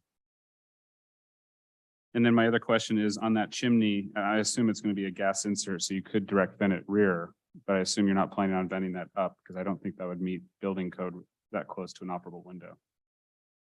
Just an FYI. No, not went into through the roof, no. Okay, that's it. thank you. That was Commissioner Lowenthal for the purposes of the minute. So, all right, so I have a couple of yeah, questions. Commissioner Say. Yeah, I think, oops. On the same vein of the railing, detailing, I think on the left elevation, the side of the rear landing shows a crisscross railing, and I'm assuming you intended it to be a horizontal only. Yes, I think and that applies to the same drafting error that was mentioned. Okay, and sorry, Can you tell us what width seams you're going to have on that metal roof? Sorry, I don't understand the question. You have a standing seam metal roof over the first floor, is that correct? That is a metal roof material on the first floor. Is it yes. not a standing seam roof? Yes. No, It looks like it in your, on page A05, you have a photo of a standing seam metal roof. And I'm just curious, what are the widths of the seams? As it's currently drawn on your elevations, they look to be 4 inches or something, which is very repetitive. I can check that for you on the materials that we're gonna go. They're usually about, the ones we are picking up is 3 inches on the width of the vent on each ones. I'm sorry, did you say 3-inch seam separation? 3 inches, that's the materials that we're going for, yes.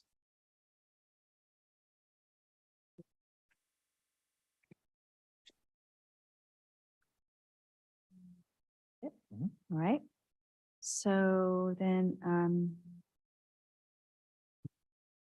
do we have any members of the public who wish to speak, wish to speak on this item, or do we receive any public comment? Emails? No emails. And no hands raised. Okay. So then I am going to close the public hearing, going to my commissioners for comments.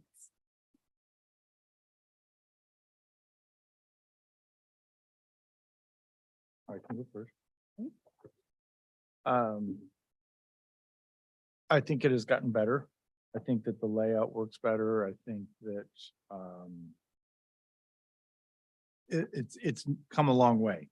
I think that the materials that you've chosen, I think could be really good. I'm just wanting to, I'm hoping that the detail will be there for the installation of them. The Trespa, it looks like a great material, but it's something that uses clips and angles and things that are different than most of the materials we see around here. So you're just gonna have to make sure that your contractor knows what he's doing and that you guys get the details right so that it does what you want it to do and it doesn't leak. I think that the black roof seems a little dark for me, but it's just that's a preference thing for me. So it's not that big a deal.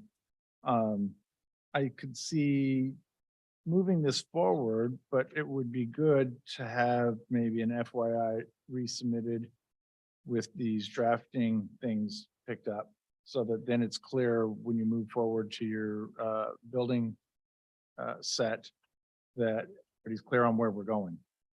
I'd hate for some of these drafting things to then mess with the construction drawings and the permit. So otherwise, I think the changes have made it a better project and I could see it moving forward. Thank you. So I'm gonna go.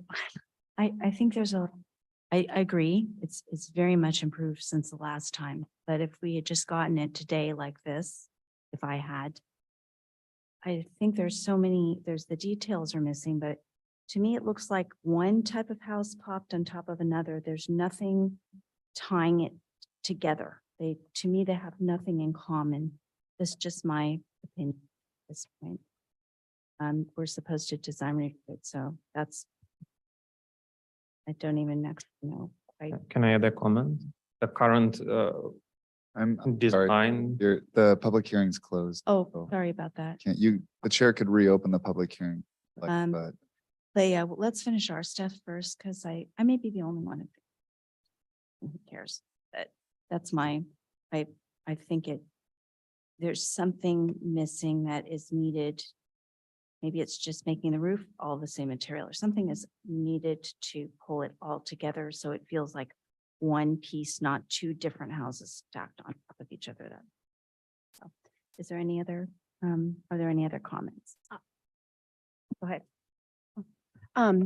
Yeah, I agree with Chair Pfaff, that it does look like two different, I mean, it's unified by the simplicity of the design, a little bit more of a clean approach. And we do need to see some of those details on how the installation of some of these unique materials are going to be applied.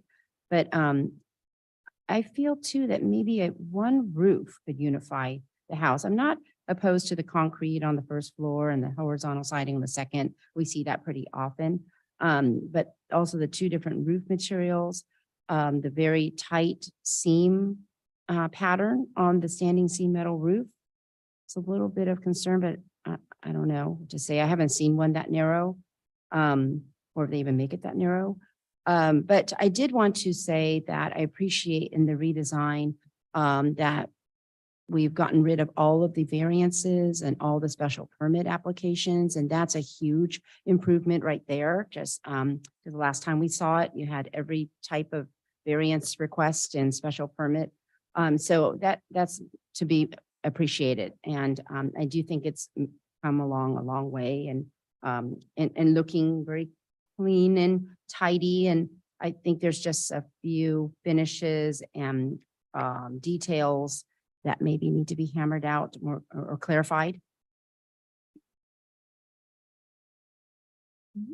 Any other comments? Yeah. I agree with Commissioner saying, and Chair Pfaff. I think, one of the things I've been trying to play with a little bit are some of the windows. I feel like it's just a little plain.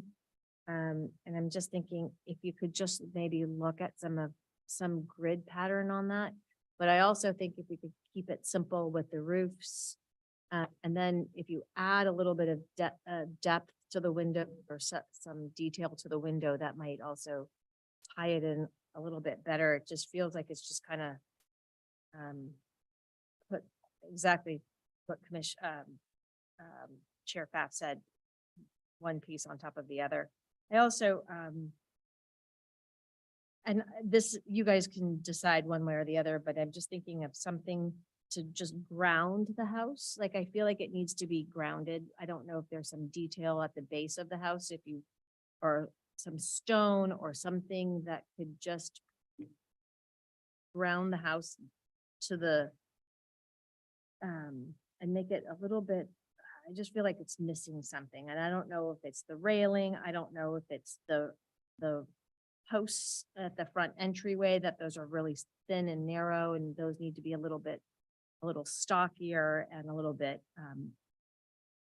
I'm not quite sure. I just feel like there's just needs to be a little bit something at the front. But I would look at the posts. I feel like those are just a little bit too narrow, and I would like to see those a little bit bigger. Other than that, I do think that you have moved in a much better direction. And that's kind of where I'm at. Thank you. Any other comments? Okay, so what do we do with this one? So do we continue it? What are our options? What do we do? You could continue it, put it back on the regular action calendar. You could place it on the consent calendar for the next meeting if you feel these are details that maybe would be able to be reviewed without a full hearing. But if you did want to have a full hearing, you continue it. I'm gonna let my fellow commissioners help me decide, because Collectively, there's a number of little things here and there that's greater than being able to put it on consent. In my opinion, I would continue it. I would say if we continued it and the details for how the siding works were thought out, that would go a long way to simplifying some of our fears of what could happen to this project. Then we would know that it's been thought through, and that some of these other drafting errors and things like that could be picked up at the same time. Then we could put forth a clean approval. So I don't think that that's a bad idea. Mhm. So if that's the case, I move that we bring this project back on a regular action calendar. I'll second that.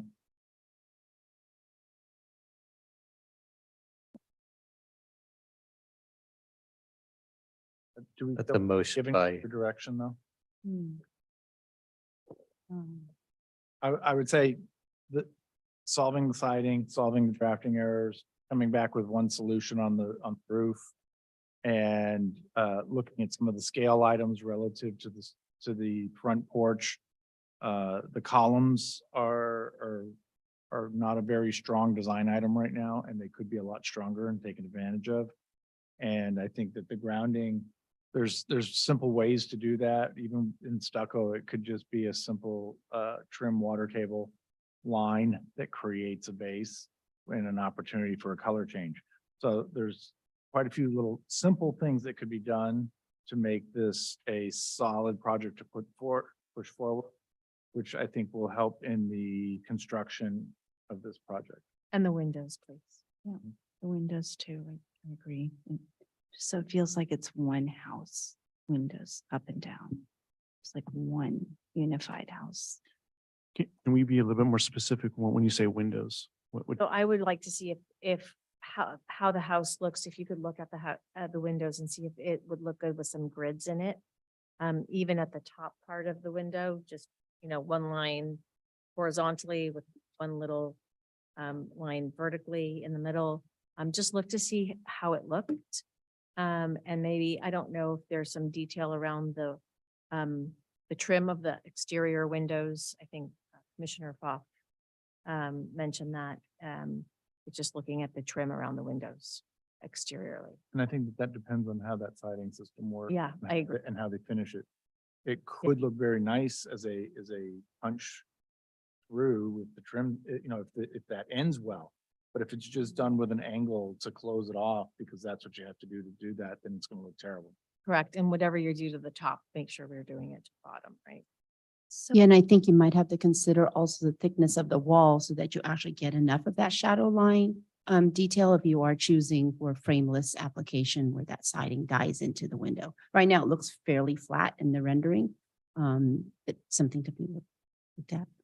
So then my question is, it's procedure then, if that all is not arrived at and it's just confusion again, then what happens if we just then keep on going, or what? I'm not, because you're putting it on you want to put it on the regular action item, right? So I guess I'm not really understanding that. We're bringing it back on regular action so we can see how they address all of the comments. that Rather than brought. continuing. That's continuing it. Oh, it is. Same. I'm so sorry. How embarrassing. Okay, yeah, then good. Mhm. I understand. Continued on the regular. Okay, very good. Okay, Thank you for indulging our bad. thank you. Yes. Thank you. We didn't Yeah. have our we need a roll call vote. Commissioner Comorado, Aye. Commissioner Horn, Aye. Commissioner Schmidt, Aye. Commissioner Shores, aye. Commissioner Say, Aye. Vice Chair Lowenthal. Aye. Sheriff Ha. Aye. So don't do that, the speech. the action is not appealable. The action is not appealable. Thank you very much. All right, that brings us to, now we're on design review, agenda item 10, design review study items. Item 10A 442 Chatham Road. If you're the applicant or are attending via Zoom, please raise your hand so that we may be prepared for you to speak at the appropriate time. If possible, we ask that you also turn on your video at this time. Were any commissioners not able to visit the project site, or do any commissioners wish to note any ex parte communications regarding this project? Let the record note that all commissioners present have visited the project site. Can we hear the staff report, please? This subject property is an interior lot and contains an existing one-story, single-unit dwelling with an attached garage totaling 1,770 square feet. This is an application for design review for proposed first floor remodel / addition in a new second story. The project would have a total floor area of 2,931 square feet, where 2,940 square feet is the maximum allowed. The existing house contains 3 bedrooms. With this application, the number of bedrooms would increase to 4. 2 parking spaces, one of which must be covered, are required for a 4-bedroom house. The existing attached garage provides 1 covered parking space, and 1 uncovered parking space is provided in the driveway. Staff is available for any questions at this time. Thank you. Okay, are there any questions of staff? Okay. So, I'm going to open the public hearing. Would the applicant please come forward and state your name and anything else you'd like to add about your project?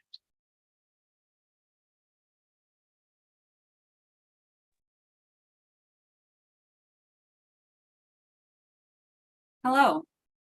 Hi. Hi, can you guys hear me? Yes. Okay. Hi, my name is Ginger Ferretto. I'm with Architecture Allure.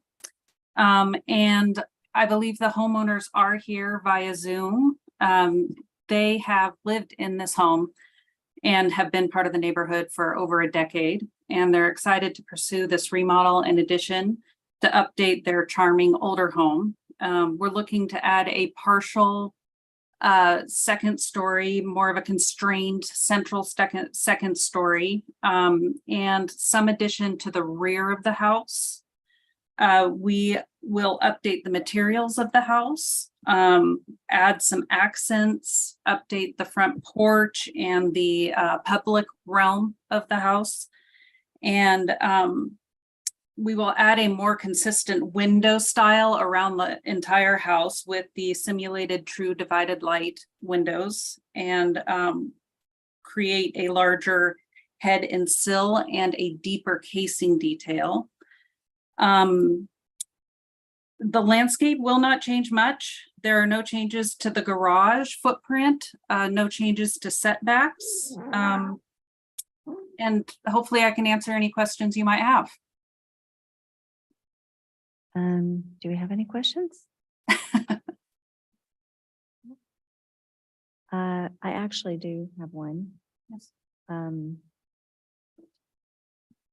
How was the decision made on the wainscot to actually to bring it up quite that far on the front gable and the I guess actually they're probably the main old house. The windowsill was. It was the windowsill? It was. In this instance, we are keeping the window openings as they are. We are just changing out the windows themselves to be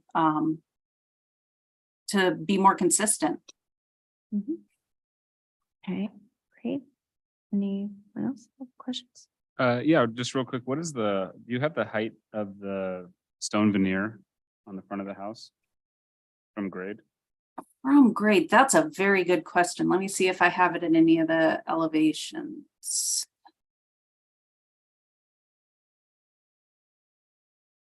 That's certainly something we could look at. It is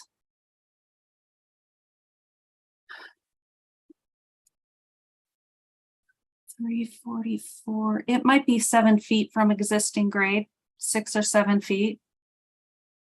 Okay, and you said the goal was to try to design within the existing windows. Is there any reason why you couldn't lower the sill on the front? Well, the main reason is we don't have, we're at 49% of demolishing. So we're trying to keep at least 50%. So that was one of the big decisions. And the windows, their locations seem to work in the house as existing window locations. And so we did try to keep them and try to keep some of the existing home. Thank you. Great, thank you very much. Are there any other questions? Yes, just a quick one. I've noticed that you've got these little stubby braces or knee braces in the gable ends. I don't see those in the south wall of the garage though, in that gable end. And I'm just wondering if that's intentional. It's also on the rendering and the drawing.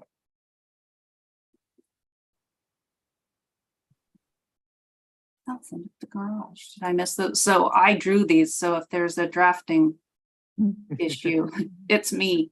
I think it was just, we didn't have a very deep eave there. It wasn't, I don't know if that was necessarily intentional. Okay, yeah, all right, thank you. All right. Yep. Chris, no, looking like, okay. All right. Then I would say, okay, we're gonna, do we have any members of the public who wish to speak on this item? I see that you provided us with the neighbors whom you've contacted, so appreciate that, but. Yes, is the there anyone else? homeowners did that and Homeowners, sorry. yeah. Okay, Yep. so are there any comments received through email, Zoom, chat? We have 7 attendees on Zoom and no hands raised. And no email at publiccomment@burlingame.org. All right, then I'm going to close the public hearing. Commissioners' comments, motions, comments.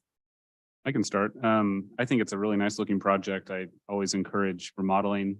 In Burlingame, we get enough tear downs, so it's nice to see someone trying to work within their existing footprint. The only thing that bothers me is the front facade just seems heavy. So there's 2 ways to handle that. She answered it very reasonably that you can't really mess with windows because you're going to go over the threshold of 50%, which includes fire sprinklers and all sorts of other fun things. So then I would recommend lowering it and giving a little bit of relief between the window and the veneer. I think you could still keep it as high as it is on the posts. I think that could be a nice looking detail, but around the front left window and the front right window to where it hits the garage, I feel like it could be lowered a little bit, which would add to it. Otherwise, I'm happy with the project. So I'll provide counterpoint. Oh. I actually like the stone where it is. I actually think it provides a really nice foundation to this project. And if it were me, I would actually want to flare the stone out a little bit to even give it a little bit more dynamic. But I think given what you're trying to achieve, I think it does the job well. I think it is a nice looking remodel project, and particularly in that neighborhood and the area, I totally appreciate the charm that's there.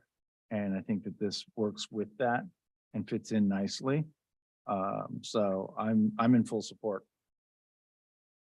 Commissioner Slade, do you have yeah? Oh, Well, I can kind of see either of the commissioners and their comments. I like the window to the left of the garage.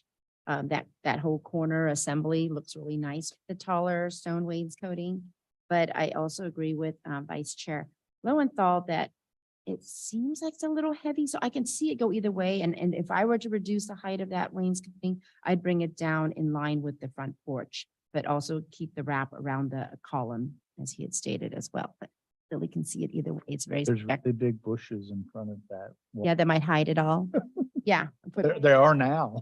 Oh, Oh, no, she said. oh, yeah, that's true. But I do like it over by the garage. I think it's kind of nice, that corner window. But otherwise, a very nice job. And thank you for working with the existing home.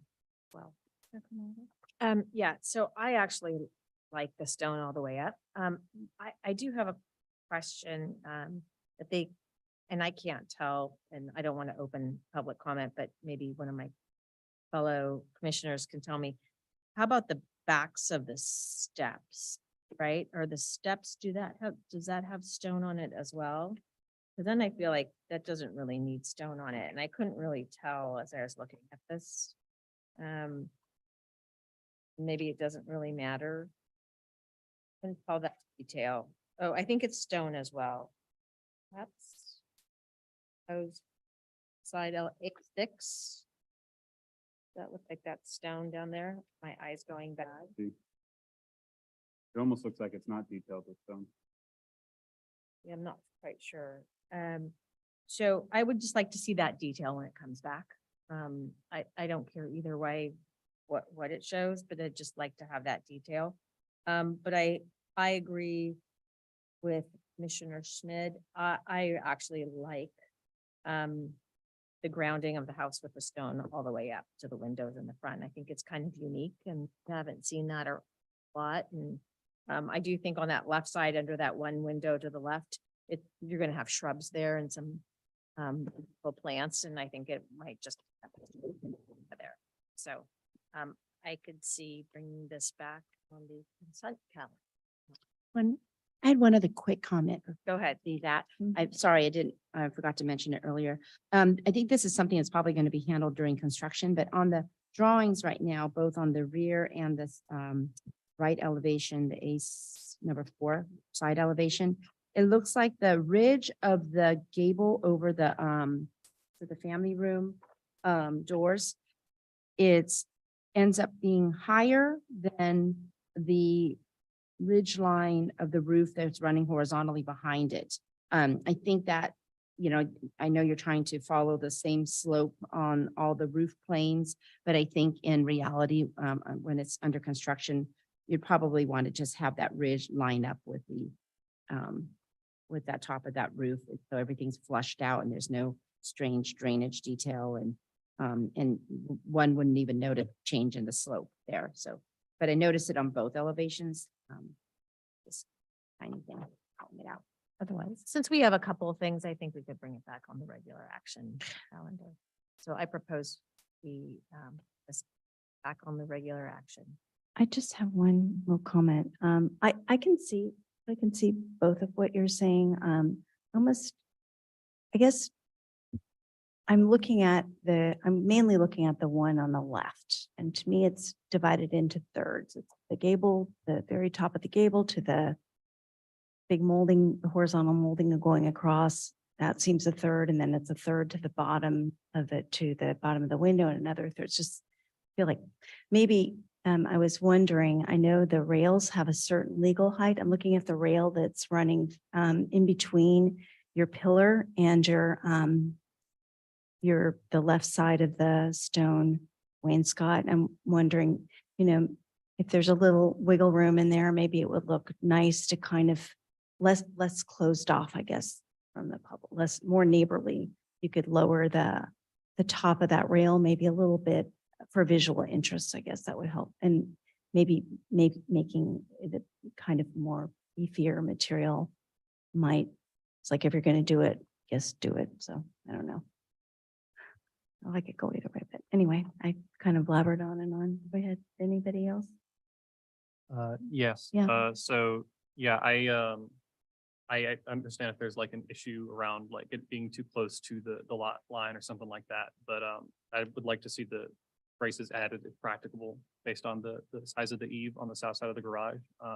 Also, I'm fine either way with the stone. I kind of like how it is. I kind of lean towards that way, but I can see it working well both ways. And I'd also consider, I'm not sure if this has come up in the design so far, but also continuing that across the front of the garage and onto the south wall. That whole garage is very visible from the corner lot. It's very much in front of that property's garage. So it's especially the braces, it's going to be a little bit noticeable if they're lacking.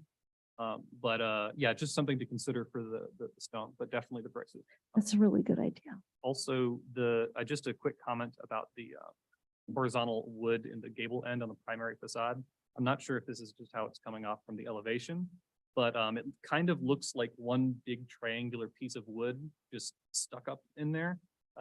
I'd like to see a little bit more depth there, whether that's kind of sinking that further back into the wall or maybe some more pronunciations and the ridges. I'm not quite sure, but it looks like it was stuck on the outside. It doesn't look, it could be a little bit better integrated into the surface. That's all.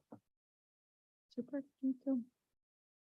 Well, I think it's otherwise, these are really great, useful comments, and really like that interesting thought of putting this stone going around the corner. That's really cool.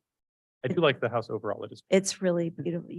Before someone makes a motion, I think you did a really, the architect did a really nice job on this. It's just really pretty. So anyway.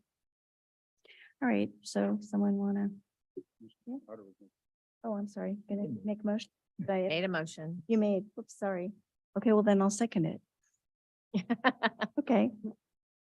All right, I can do that. And it was to bring it back on regular. Yeah. Yes, We have enough, we have enough yes. items. Okay, that I think- thank you. All right, roll call. vote. Commissioner Camerado, Aye. Commissioner Horn, Aye. Commissioner Schmidt, Aye. Commissioner Shores, Aye. Commissioner Say, Aye. Vice Chair Lowenthal, Aye. and Chair Fa. Aye. Okay, so I don't have to do my speech then, right? Not, I don't have to. Nope, it's not appeal. Not appealable. Okay, not appealable, not appealable. We're on to, or say it's leaving, it's confusing. We're on to item 10B, Rio Court. If you are the applicant or are attending via Zoom, please raise your hand so we may be prepared for you to speak at the appropriate time. If possible, we ask that you also turn on your video at that time. Thank you. So were any commissioners not able to visit the project site, or do any commissioners wish to know any ex parte communications regarding this project? I met with the neighbors at 1821 Loyola. I also did meet with the neighbors at 1821 Loyola. So did I. So did Commissioner Schmidt. Did it? Okay, let the record note that, well, three had, communications with, the owner at Loyola. So and Commissioner Say is recusing, so let the record note that we've all visited the site. Any questions for, oh, we'd like to hear the staff reports, please, sorry. Sure.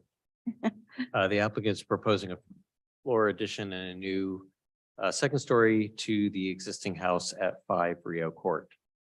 The subject property is located within Hillside Overlay Zone. Code section 2520.040 state the hillside development shall be designed to preserve existing distant views.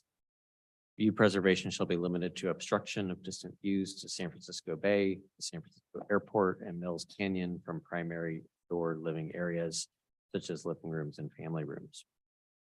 The Planning Commission last reviewed this application on May 8, 2023.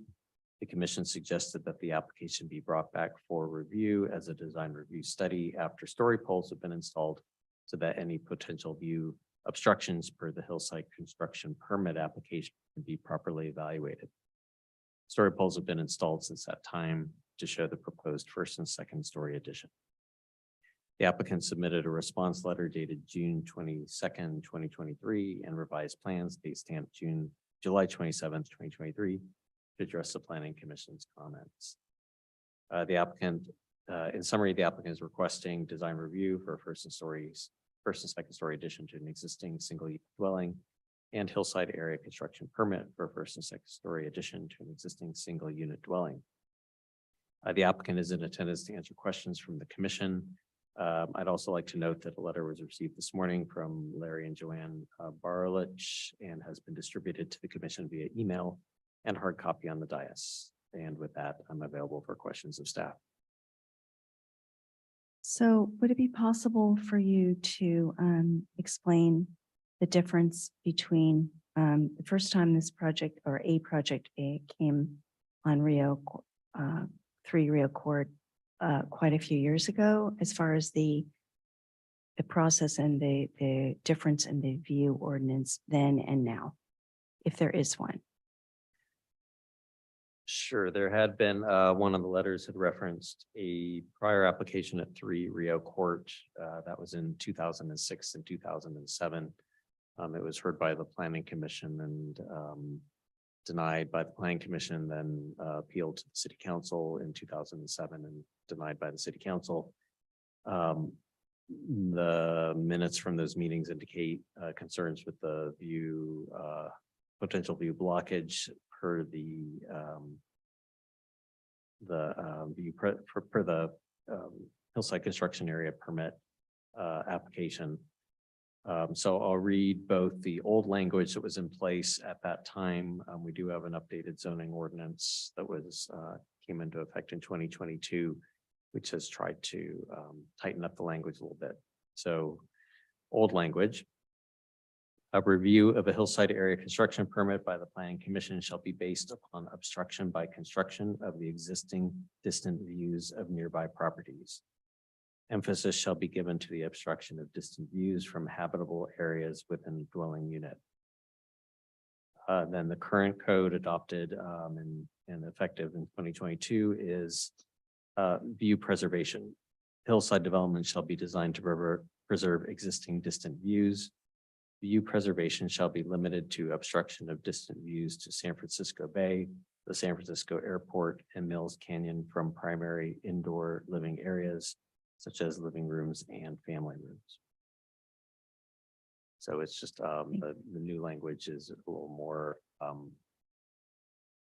explicit in terms of both the types of views to be considered as well as the types of rooms. The older language just said habitable areas and the new says indoor living areas such as living rooms and family rooms. Okay, thank you very much. Any other questions, staff? Then I'm going to open the public hearing. Would the applicant please come forward and state your name and anything else you'd like to add about your project?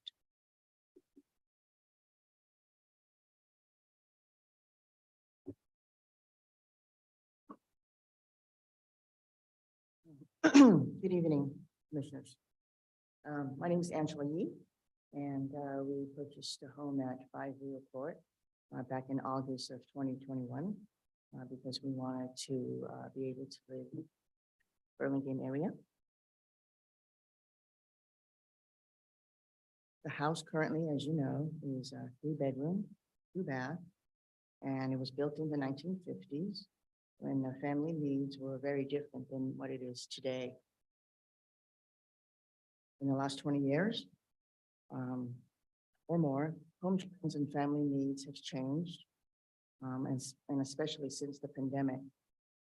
Nowadays, family members with children need a room of their own and a home office, and a guest room is not uncommon. The house that we're hoping to build is a 4-bedroom home with an office. The plans for the home are not extravagant. We basically just have 1 kitchen, 1 living room, dining room.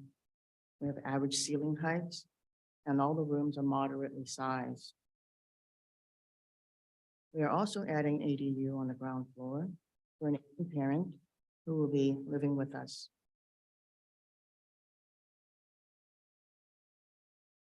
The home, as you know, is in the middle of the cul-de-sac in a wedge, and on the other side of it is a slope. So therefore, we are not able to build on the ground floor, and the design option was the 2nd floor in order to be able to meet our family's need. The story posts have since been added, and we hope that everyone's had a chance to take a look at it. The overall height of the home as a 2-story is a little bit taller than it is right now, but not particularly that much higher. Since the last meeting, we have also reduced the roof line of the 2nd floor. It's now lower and flatter, as you have requested, and hoping to keep those, have those concerns met as they were brought up by the community last time. Feel that the exterior design that was put together for us just matches with the existing homes in the cul-de-sac, and it blends well with the neighborhood. The front of the home is the of the 2nd floor is the hallway leading to the bedrooms, and the bedrooms have a view of the bay.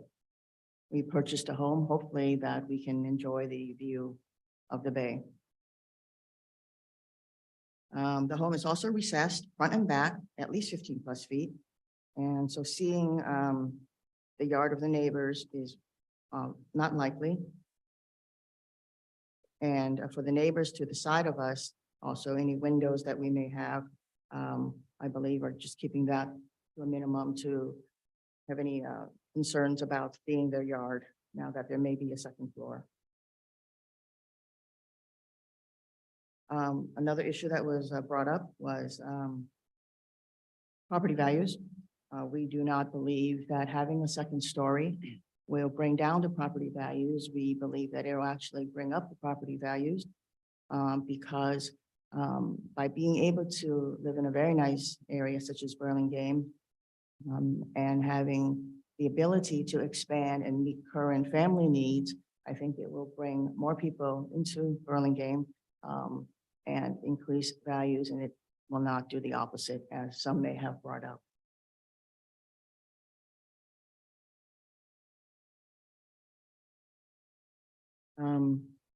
I am not sure if you have received some support letters. We brought up last time that two of our neighbors, number 3 and number 4, do support the build. We were able to send in 2 more letters from other neighbors that support the project. We also reached out to number 2 that was concerned about environmental and safety issues.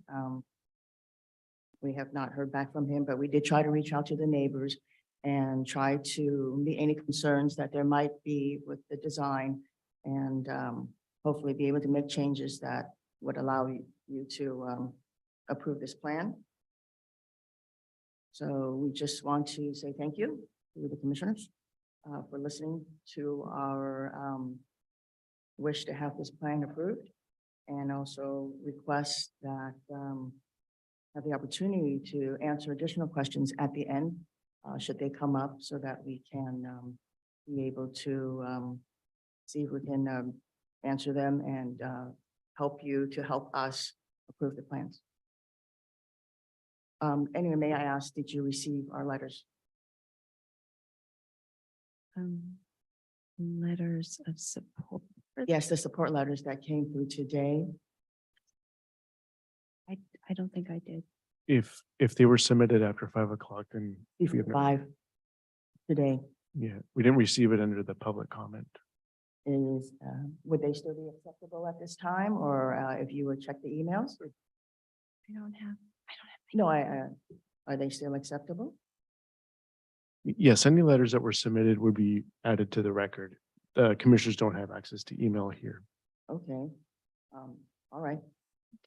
So wait, don't move. So does anyone have a question of the applicant? Okay, and then I will say, I believe the architect has her hand up, so she would like to sorry, speak. okay. Yes, good evening. Can you hear me? Yes. Hi there again. Good evening again. This is Lauren Lee with Insight Design, obviously representing Angela and Sandy, the owners of 5 Rio Court. I wanted to thank Angela for her presentation from her perspective. We also want to thank the commission for their thoughtful comments at the design review study meeting on May 8th regarding our project for the proposed 2nd-story addition. We apologize for this lengthy presentation, but we'd like to provide some additional background at this time to the proposed design that was not provided at the May 8th meeting. So a little bit of history on the design process for the project. So after a long search, our client purchased 5 Rio Court, as it provided the ability to renovate the home and to build an ADU for an aging parent and caregiver to live in their own space while on the same property as the family. The 1950s simple 3-bedroom, 2-bath home doesn't meet the needs of the modern post-COVID families who are spending more time living and working out of their homes. And we needed to find space to meet the following basic program of 3 bedrooms and 2 bathrooms for the family, a guest bedroom suite, a kitchen, dining, a living space, and an office that doubles as a workout room and den. I'm sorry, can you, it's, you're kind of fading in and out. Can you get a little closer to your microphone? Thank you. Sure. So we considered several options to meet their needs.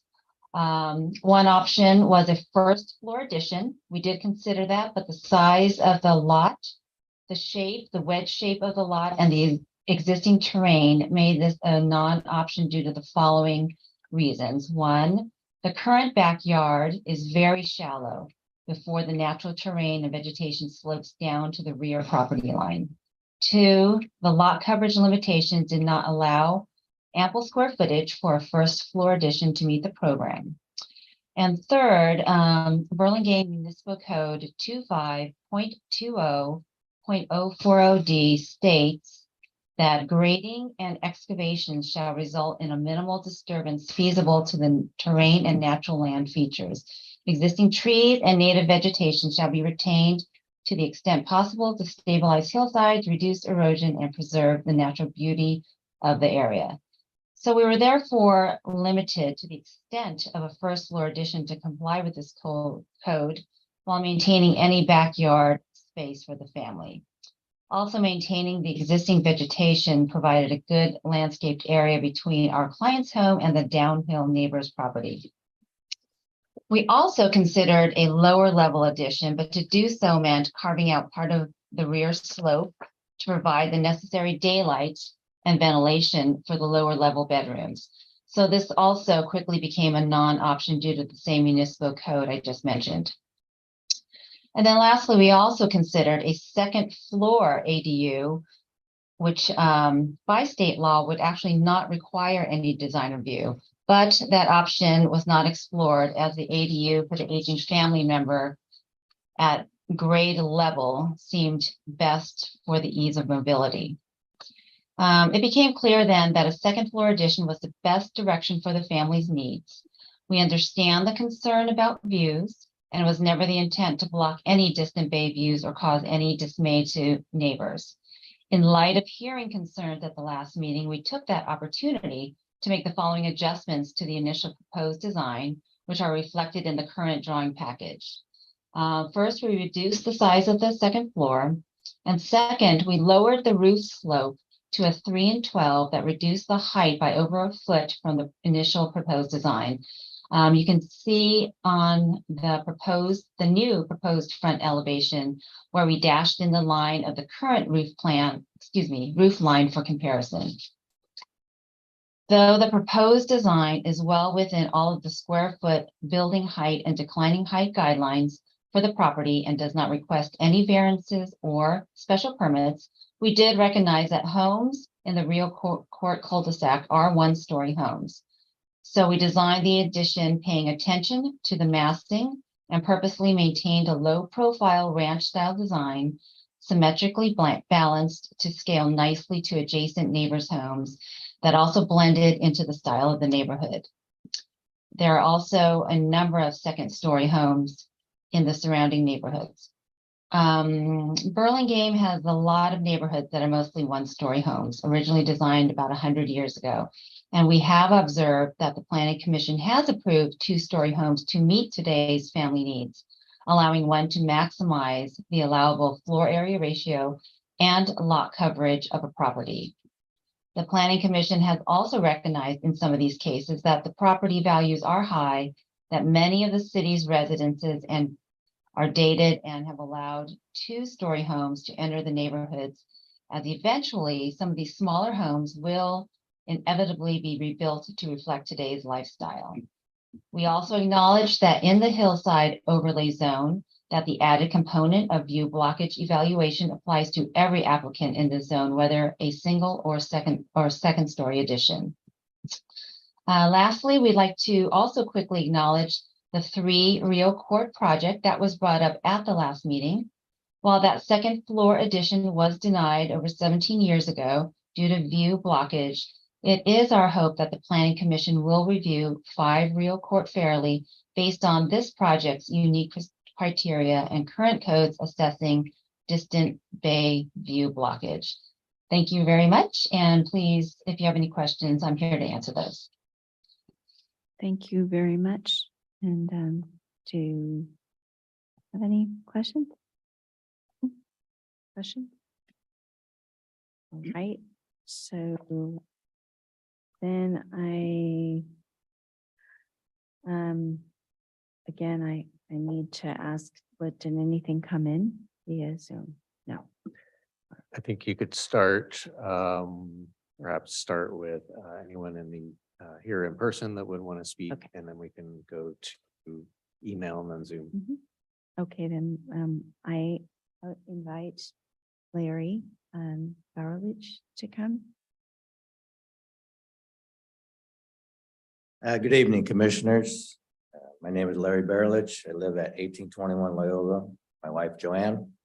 We are again here to oppose a second-story addition to 5 Rio Court. With the story places now in place, you can clearly see that the addition is not in keeping with the neighborhood.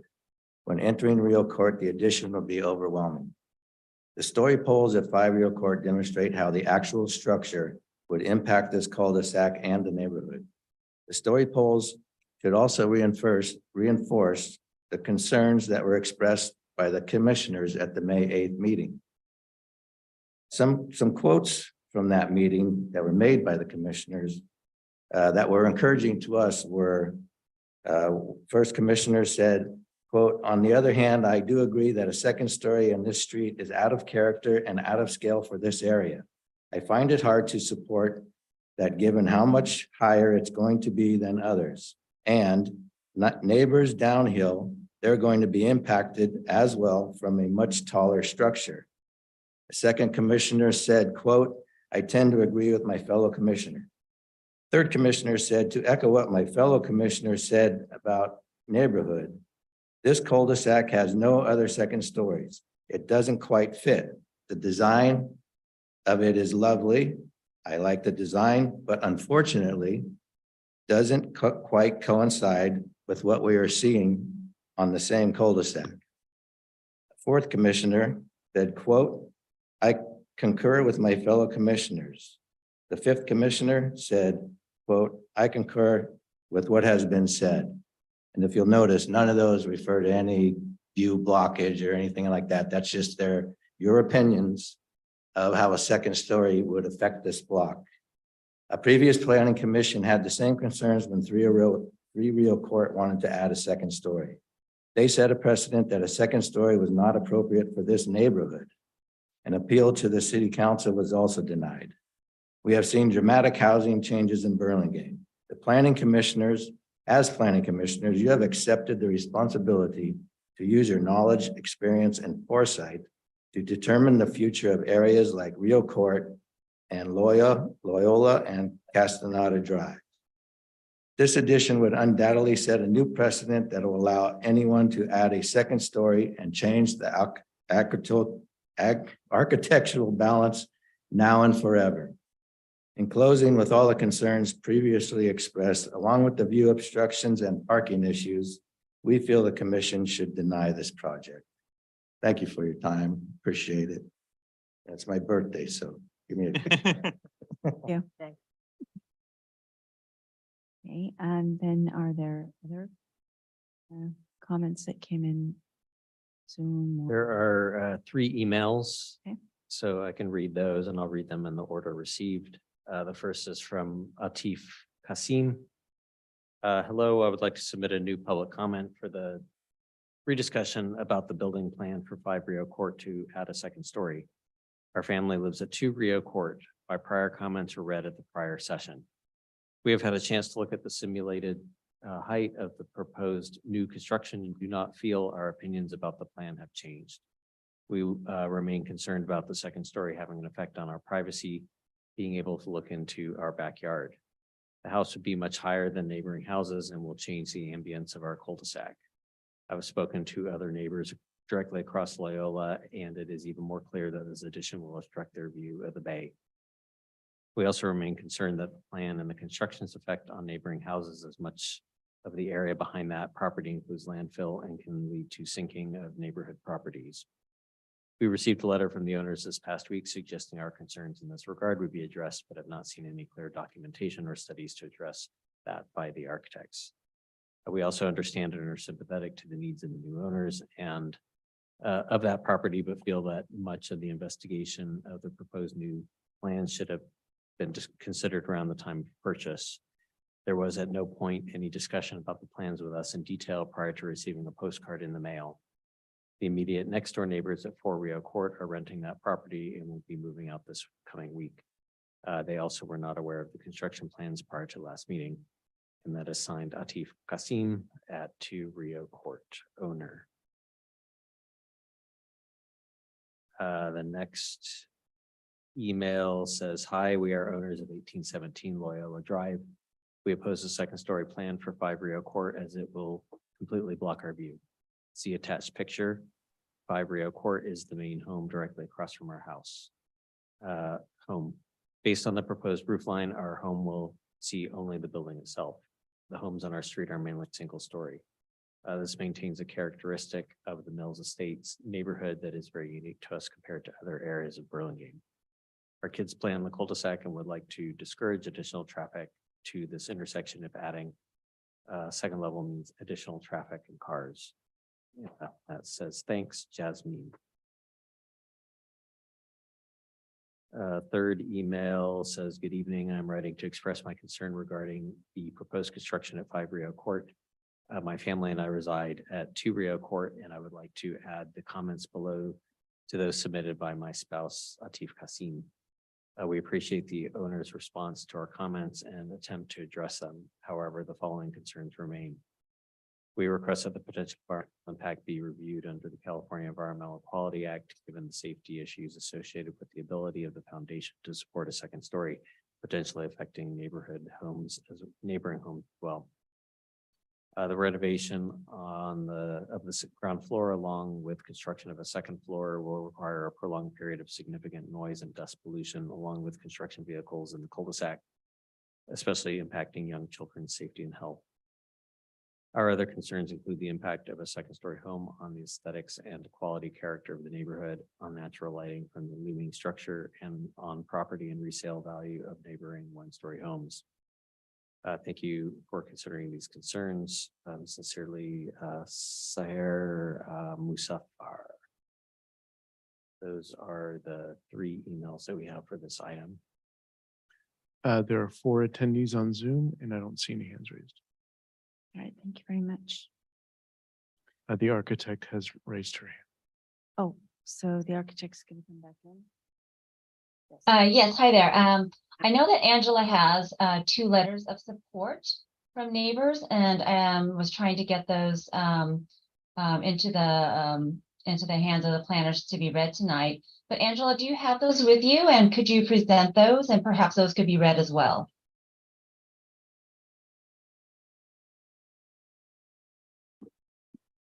Thank you. And we can read these in the same manner as emails that have come in through public comment at burlingame.org. So I will start with the first one. A friend told us that the house at 5 Rio Court is planning on building a second floor. We have a second floor and appreciate having it because it gives us more room and privacy upstairs. With the extra space upstairs, we have room on the first floor for a large family room and kitchen. This allows us plenty of space for family and friends. Living in Burlingame, we sometimes hear some people do not allow other people to build a bigger house. We do not believe this is right. We think that people should be able to build a home to suit them as long as the city approves the plans. We support 5 Rio Court to add to their home. This is signed Dustin and Bonnie Lee at 1832 Castaneda Drive in Burlingame. The second letter is says, I heard from a friend 5 Rio Court wants to add a second story. I heard some people do not agree. I think people should be able to build their home as long as it follows the city's laws. I heard Burlingame is very serious about the view. As long as the addition does not block any views, it should be good. Homes are very expensive here, so homeowners need to be able to build a house for their family's needs. I support their request to add a new floor to their home. And these letters we will also, as well as the correspondence, can be put into the record for this is the design review study. So when it comes back. Okay, great. Thank you very much. So now I'm going to close the public hearing and ask my fellow commissioners any comments. I have a question for staff, if that's okay. Is this property within a half a mile of public transportation? We haven't checked. I would be surprised if it was. What is your question regarding So- that? I know that they have an ADU on the bottom floor, but I'm just wondering, I guess the question is, could they eliminate the garage to give themselves square footage to that bottom floor to add bedrooms down there is kind of going with this. Yeah, so it's not located within a half mile, so they do need to provide a uncovered space for the ADU, which they're currently doing now as proposed in the driveway. So if they're, Is there a bus that goes up Truesdale? yeah, but I don't know that we count that as, we have to look at the intervals and the timing. of Okay. Those stops. Yeah. Oh, okay. Yeah, there's some legal requirements Okay. on it, but it's something we can certainly look at and come back on the regular action. Yeah, to give you a I'm definitive. trying. Be creative here. I could start. This is a tough one. On one hand, it's a beautiful design. That's not the issue at all. I think it's a beautiful design with a very modest height increase, to be quite frank. My evaluation of the area is, although distant views would be affected because you'd see it, I don't think they would actually affect them in a negative way. That being said, I can't get over the fact that it will have a substantial impact on the adjacent neighborhood. We have a court here that has no second stories, and we have quite a few folks that would be very upset about this. And so I think there is a great impact on the adjacent neighborhood. I value precedent. It was 17 years ago, but Burlingame has changed, but not in that much, in my opinion. And the previous planning commissions made very valid points on why that first house wasn't approved. And I feel like I still need to value those today. And the third most important thing in my mind, as a contractor, I know there are other options. Going up is not the only option. I understand it is more costly to go out and it is costly to excavate, but it's possible. Unless I see a geotechnical report or structural engineer that says otherwise, I unfortunately think that the kind of going along with buying this property was the idea that you'd be limited in height. And I think that's true with any hillside overlay zone. And so I would feel differently if there weren't actual other options, but there are, and they may be more costly, but I do think they're there. And so that's where I'm struggling with moving this along. I agree with Commissioner Leventhal, but I think the most important thing I was trying to come up with is a plan that maybe they could look at using some of that garage space.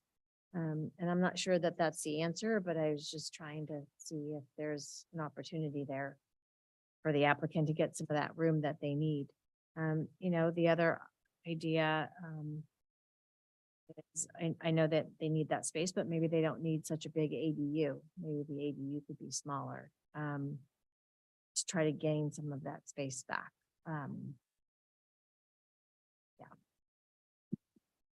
I'll go. I can appreciate what has happened before, and I can appreciate the single level designs that are there now. However, things have changed in our neighborhoods. My own block, 20 years ago was three single level bungalows. Now it's 3 2-story homes. So in a single block, it might look a little out of place, and that was my concern the first time. But as the neighborhoods are evolving, and as I looked at other, homes in the area, there are 2-story homes where people have been allowed to take advantage of the square footage. And so I think that we need to also be considering how to make it work for some of these people that are in tight spots. 6'11" is not actually a big height increase. And I think that the architect has done a good job of mitigating that and putting all of that into the middle, not on the ends. So I don't actually feel like it negatively impacts the 2 side neighbors on Rio that much either. So I think it's a good looking design. I think that they've been as sensitive as they can. But I also don't think that any of the distant views are being impacted. I think that today, and the reason we have the updated ordinance is to be a bit more clear and specific for us commissioners to be able to evaluate these hillside overlay projects. And we've seen several where, yes, the project definitely impacts the immediate neighbors. And we've and we've denied. This one, I feel like, the one at 1817 Loyola, yes, they're going to be looking at the front of this house. They look at the front of this house now. I was standing in front of their house and all I saw was sky. So their distant views aren't really changing due to this house. And then the other neighbors up the street are actually significantly higher, and it's changing their view of the trees in the mirror. So it's not really impacting distant views. So is it bigger? Yes. Are all the homes that we're approving next to single story homes bigger? Yes. So I don't know that that alone is a good enough reason to not consider allowing them to use what the code leverages. So in my opinion, I don't think that the hillside construction overlay applies to this being denied based on view. And I think that in one respect, being able to allow the neighborhood to do additions might actually allow some of these homes to get remodeled that have been around for 50+ years. And it makes sense from a return on investment. Because if you can't add any square footage, which most of these have already leveraged their ground floor, then these homes are going to sit. So I'm really actually feeling more supportive of this, given the work that's been put into it and the attempt to be sensitive in all of those ways. It's not grossly tall. They've made an effort to minimize the impact with low roofs and nestling this in as much as possible. So I feel like I can support this project. I'm in the unusual position of agreeing with Commissioner Schmidt on this one. It's good. It feels good. No, but I appreciate the neighbors inviting me over and the other commissioners and looking at the views from inside your house, which is important. For me, the precedent from 16 or 17 years ago is relevant, but what's important to me is the change in the code. And it's very specific now. And based on that, in fact, it doesn't say such as living rooms and family rooms. It just says parentheses, living rooms and family rooms, which means to me, when I read it, that's the only two views that we can consider. The distant views of the airport, the bay, and are not affected by this. And I do agree that the design is sensitive, 6'11" set pretty far back from all sides of the house. It's not going to appear overwhelming in my view. And then I also kind of think if this neighborhood of single level homes were in the flats and somebody came with this project, it would be approved. So the only unique aspect of it is the views. And I don't think this affects the views.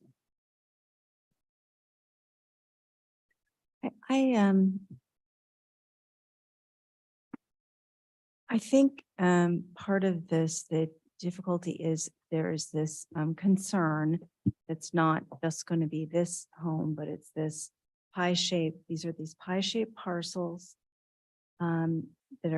they do constrain in a number of ways the way building happens, and that the end effect will be a blob, whether if it's not this home with the blob, because they have really knocked themselves out, I think, with the heights and pulling it in, then it will be the other somehow over time, because they will be more from the side view or something, sort of a geometry issue. So I don't know, the home in which I visited, the Burlage home, just very cool home, has a lot of livable space, and you do know they are going to notice a change. But I thought, strictly seen, it is the roof line I found to be well below what the ocean area.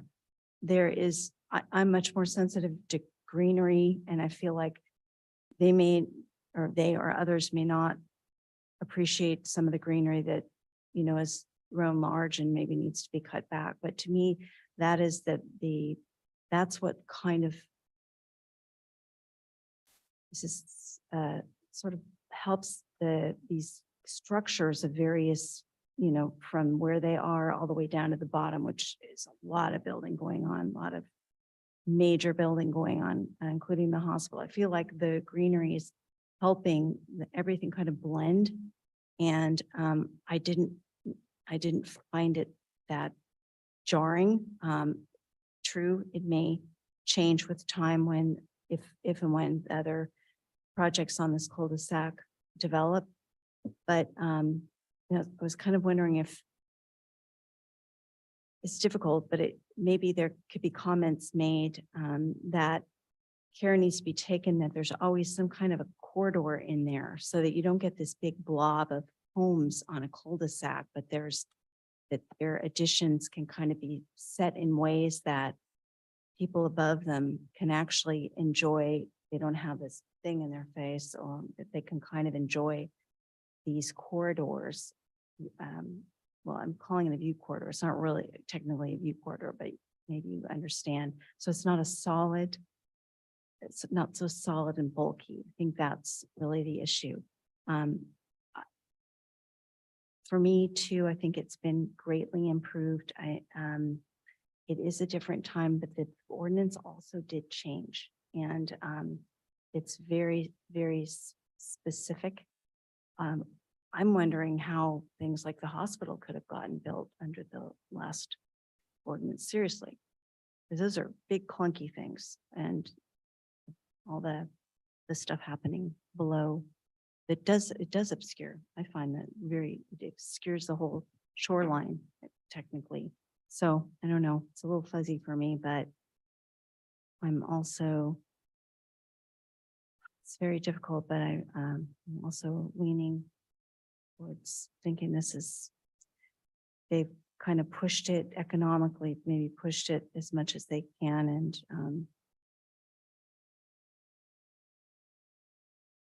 kind of leaning towards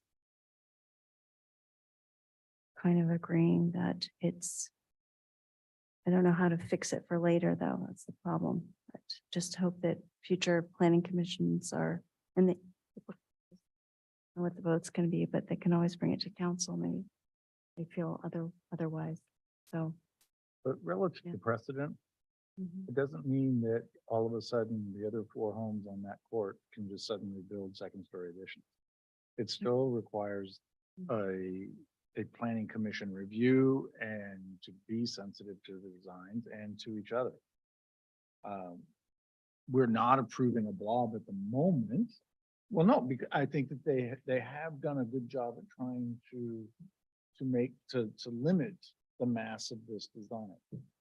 And in hopes that will create, if anybody in the future does similar, that they too can manage their mass and not infill it in and just make it a second story. So that's part of our process of having this as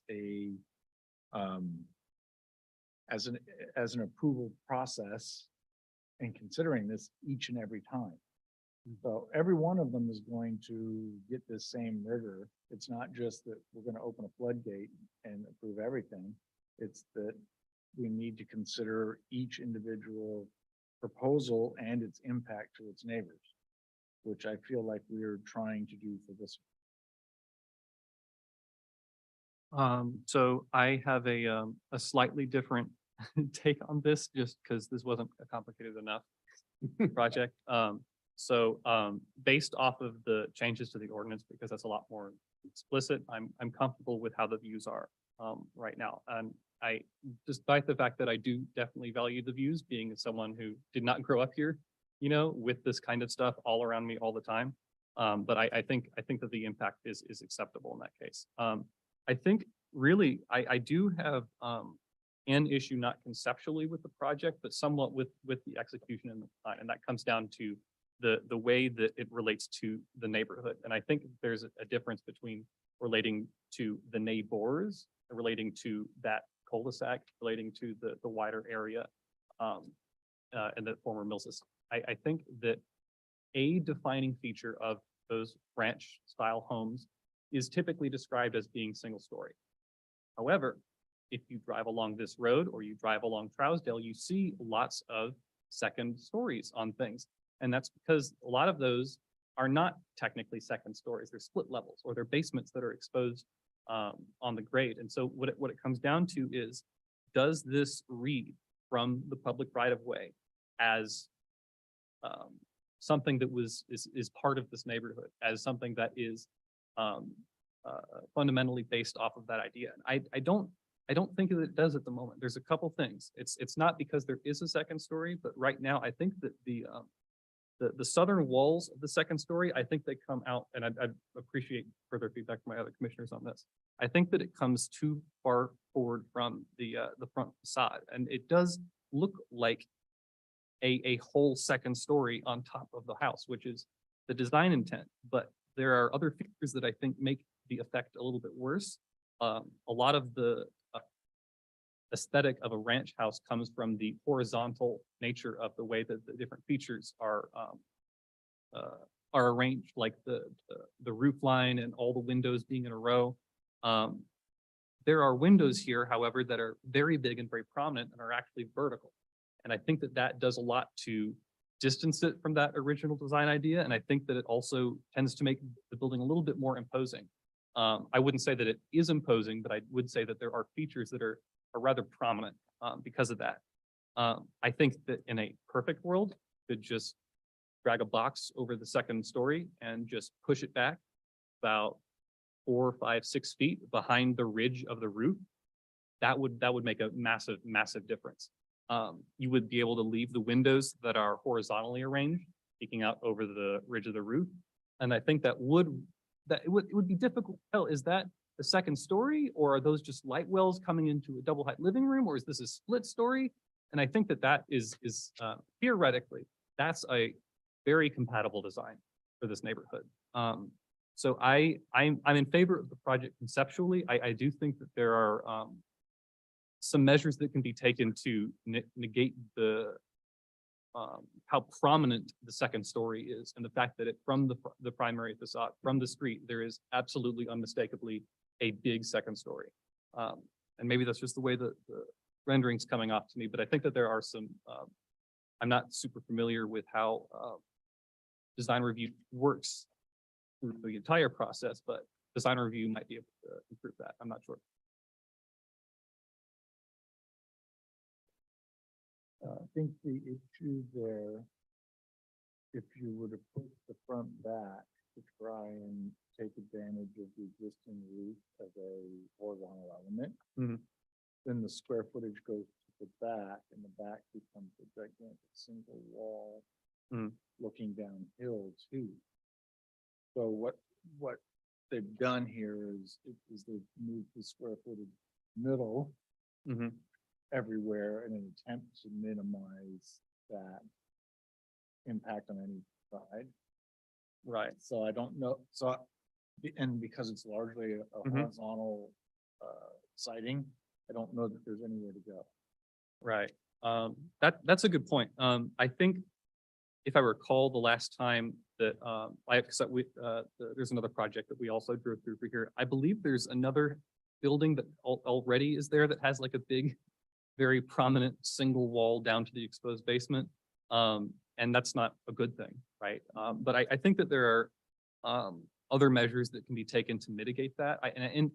Personally, if I had to pick one side to favor the design of, I would pick the street facing side and not the downhill facing side.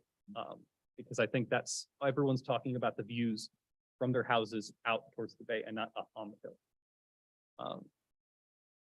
But to get the square footage and push it back, you'd be going wider.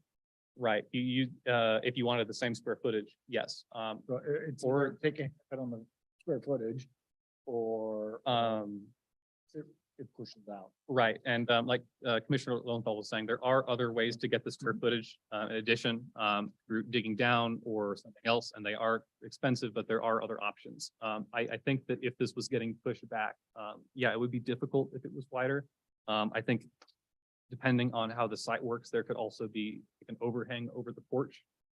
It really, there's a lot of different options that you have there, but that's a good. But then that also puts more of the weight of the house further back on that edge of that hillside, which something probably actually that kind of be more up.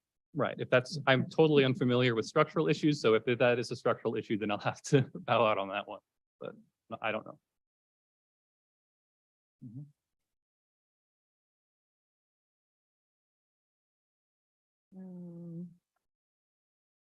Do you have any additional further discussion? Yeah.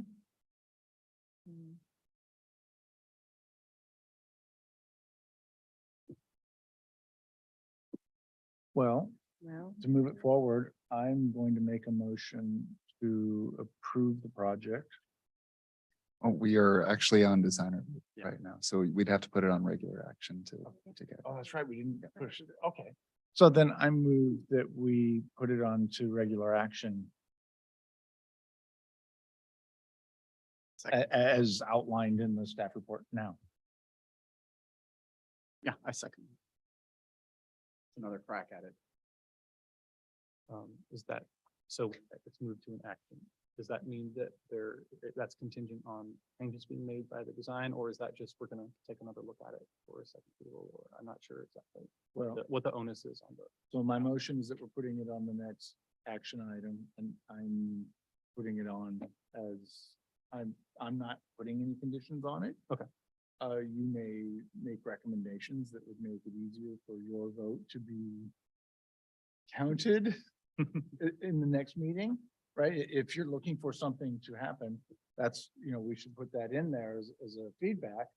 I'm just, other than being in a stalemate here, we got to move forward somehow. I'm willing to go forward as is, but part of the discussion could be that you have a point of view.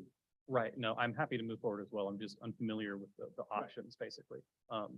or what Commissioner Camarado was talking about with doing something more clever with the garage. It's interesting. Yeah, like Commissioner Lowenthal was saying as well, there's lots of ways to get more square footage. But the owner and the architect have the opportunity to read our minutes, and they've listened to the comments, and they can choose to modify it as they would, right? Okay, yeah.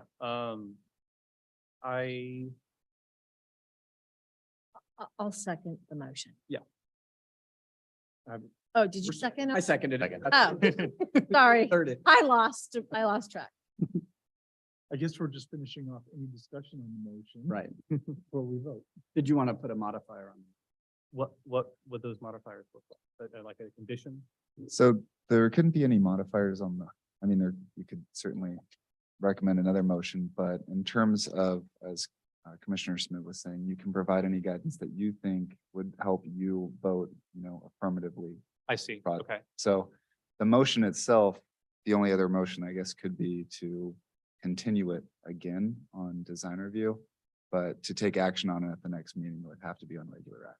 That's what Commissioner Schmid and Commissioner Haran.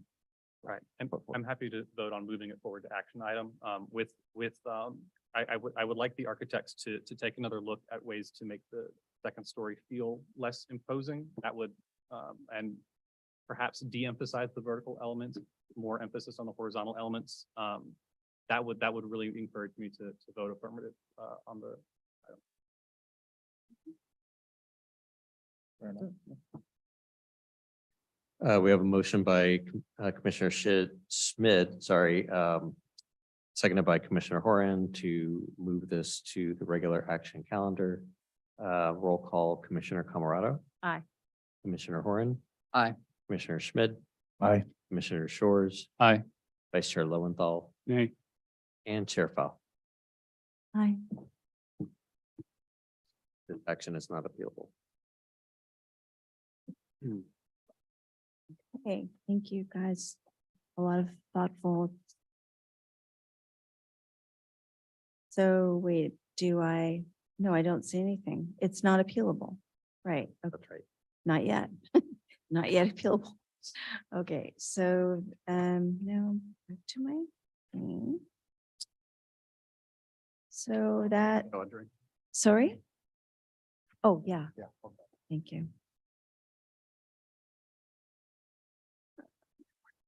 This one, oh my gosh, we're right. Is it agenda item 11, Commissioners report? Wow. Where we're at. Okay, that's where we're at.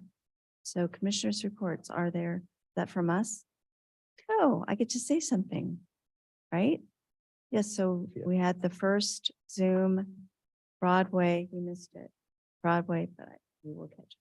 Broadway, what are they called? Specific? It was the Broadway Specific Plan Community Advisory Committee. Yeah, it was kind of a little brainstorming. I just realized my emails aren't working. Oh, Okay. shoot. Okay. Not good. So Please forward that we'll have to work. The email? for the Broadway advisory. I'm not. I like, will forward that, and because you should go, we all should go, if you're not even, I mean, like, you don't have to be, I used to do that all the time, I was like a groupie, I wasn't even on the planning commission. I'm a groupie. So, okay, anyway, so. Yeah. So, and then directors' reports, are there directors' reports? There's no reports from city council since they've been on break. They will come back next week. We do have two FYIs. There's 2836 Mariposa Drive and 720 New Hall Road. Does anyone want to pull anything up on those? No, look, no, okay, good, no. All right, and then, so for future agenda items, I had thought of one, but it's just gone. What was it? It had something to do with the discussion we just had. I just can't remember it. So I guess it wasn't that important for now. Always another chance in a couple weeks. Oh, it's a couple, yeah, anyway, yeah, okay. Thank you very much, and our meeting is adjourned. Thank you, everybody, for all your time. Meeting is adjourned at 9:50. Thank you.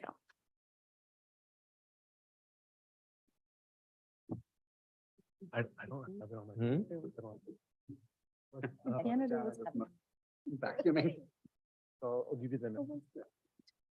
Folks, but with regular. Regular. It's my, we send. I have it. Emailing. Oh, so wait. We're supposed to- Okay. So I didn't even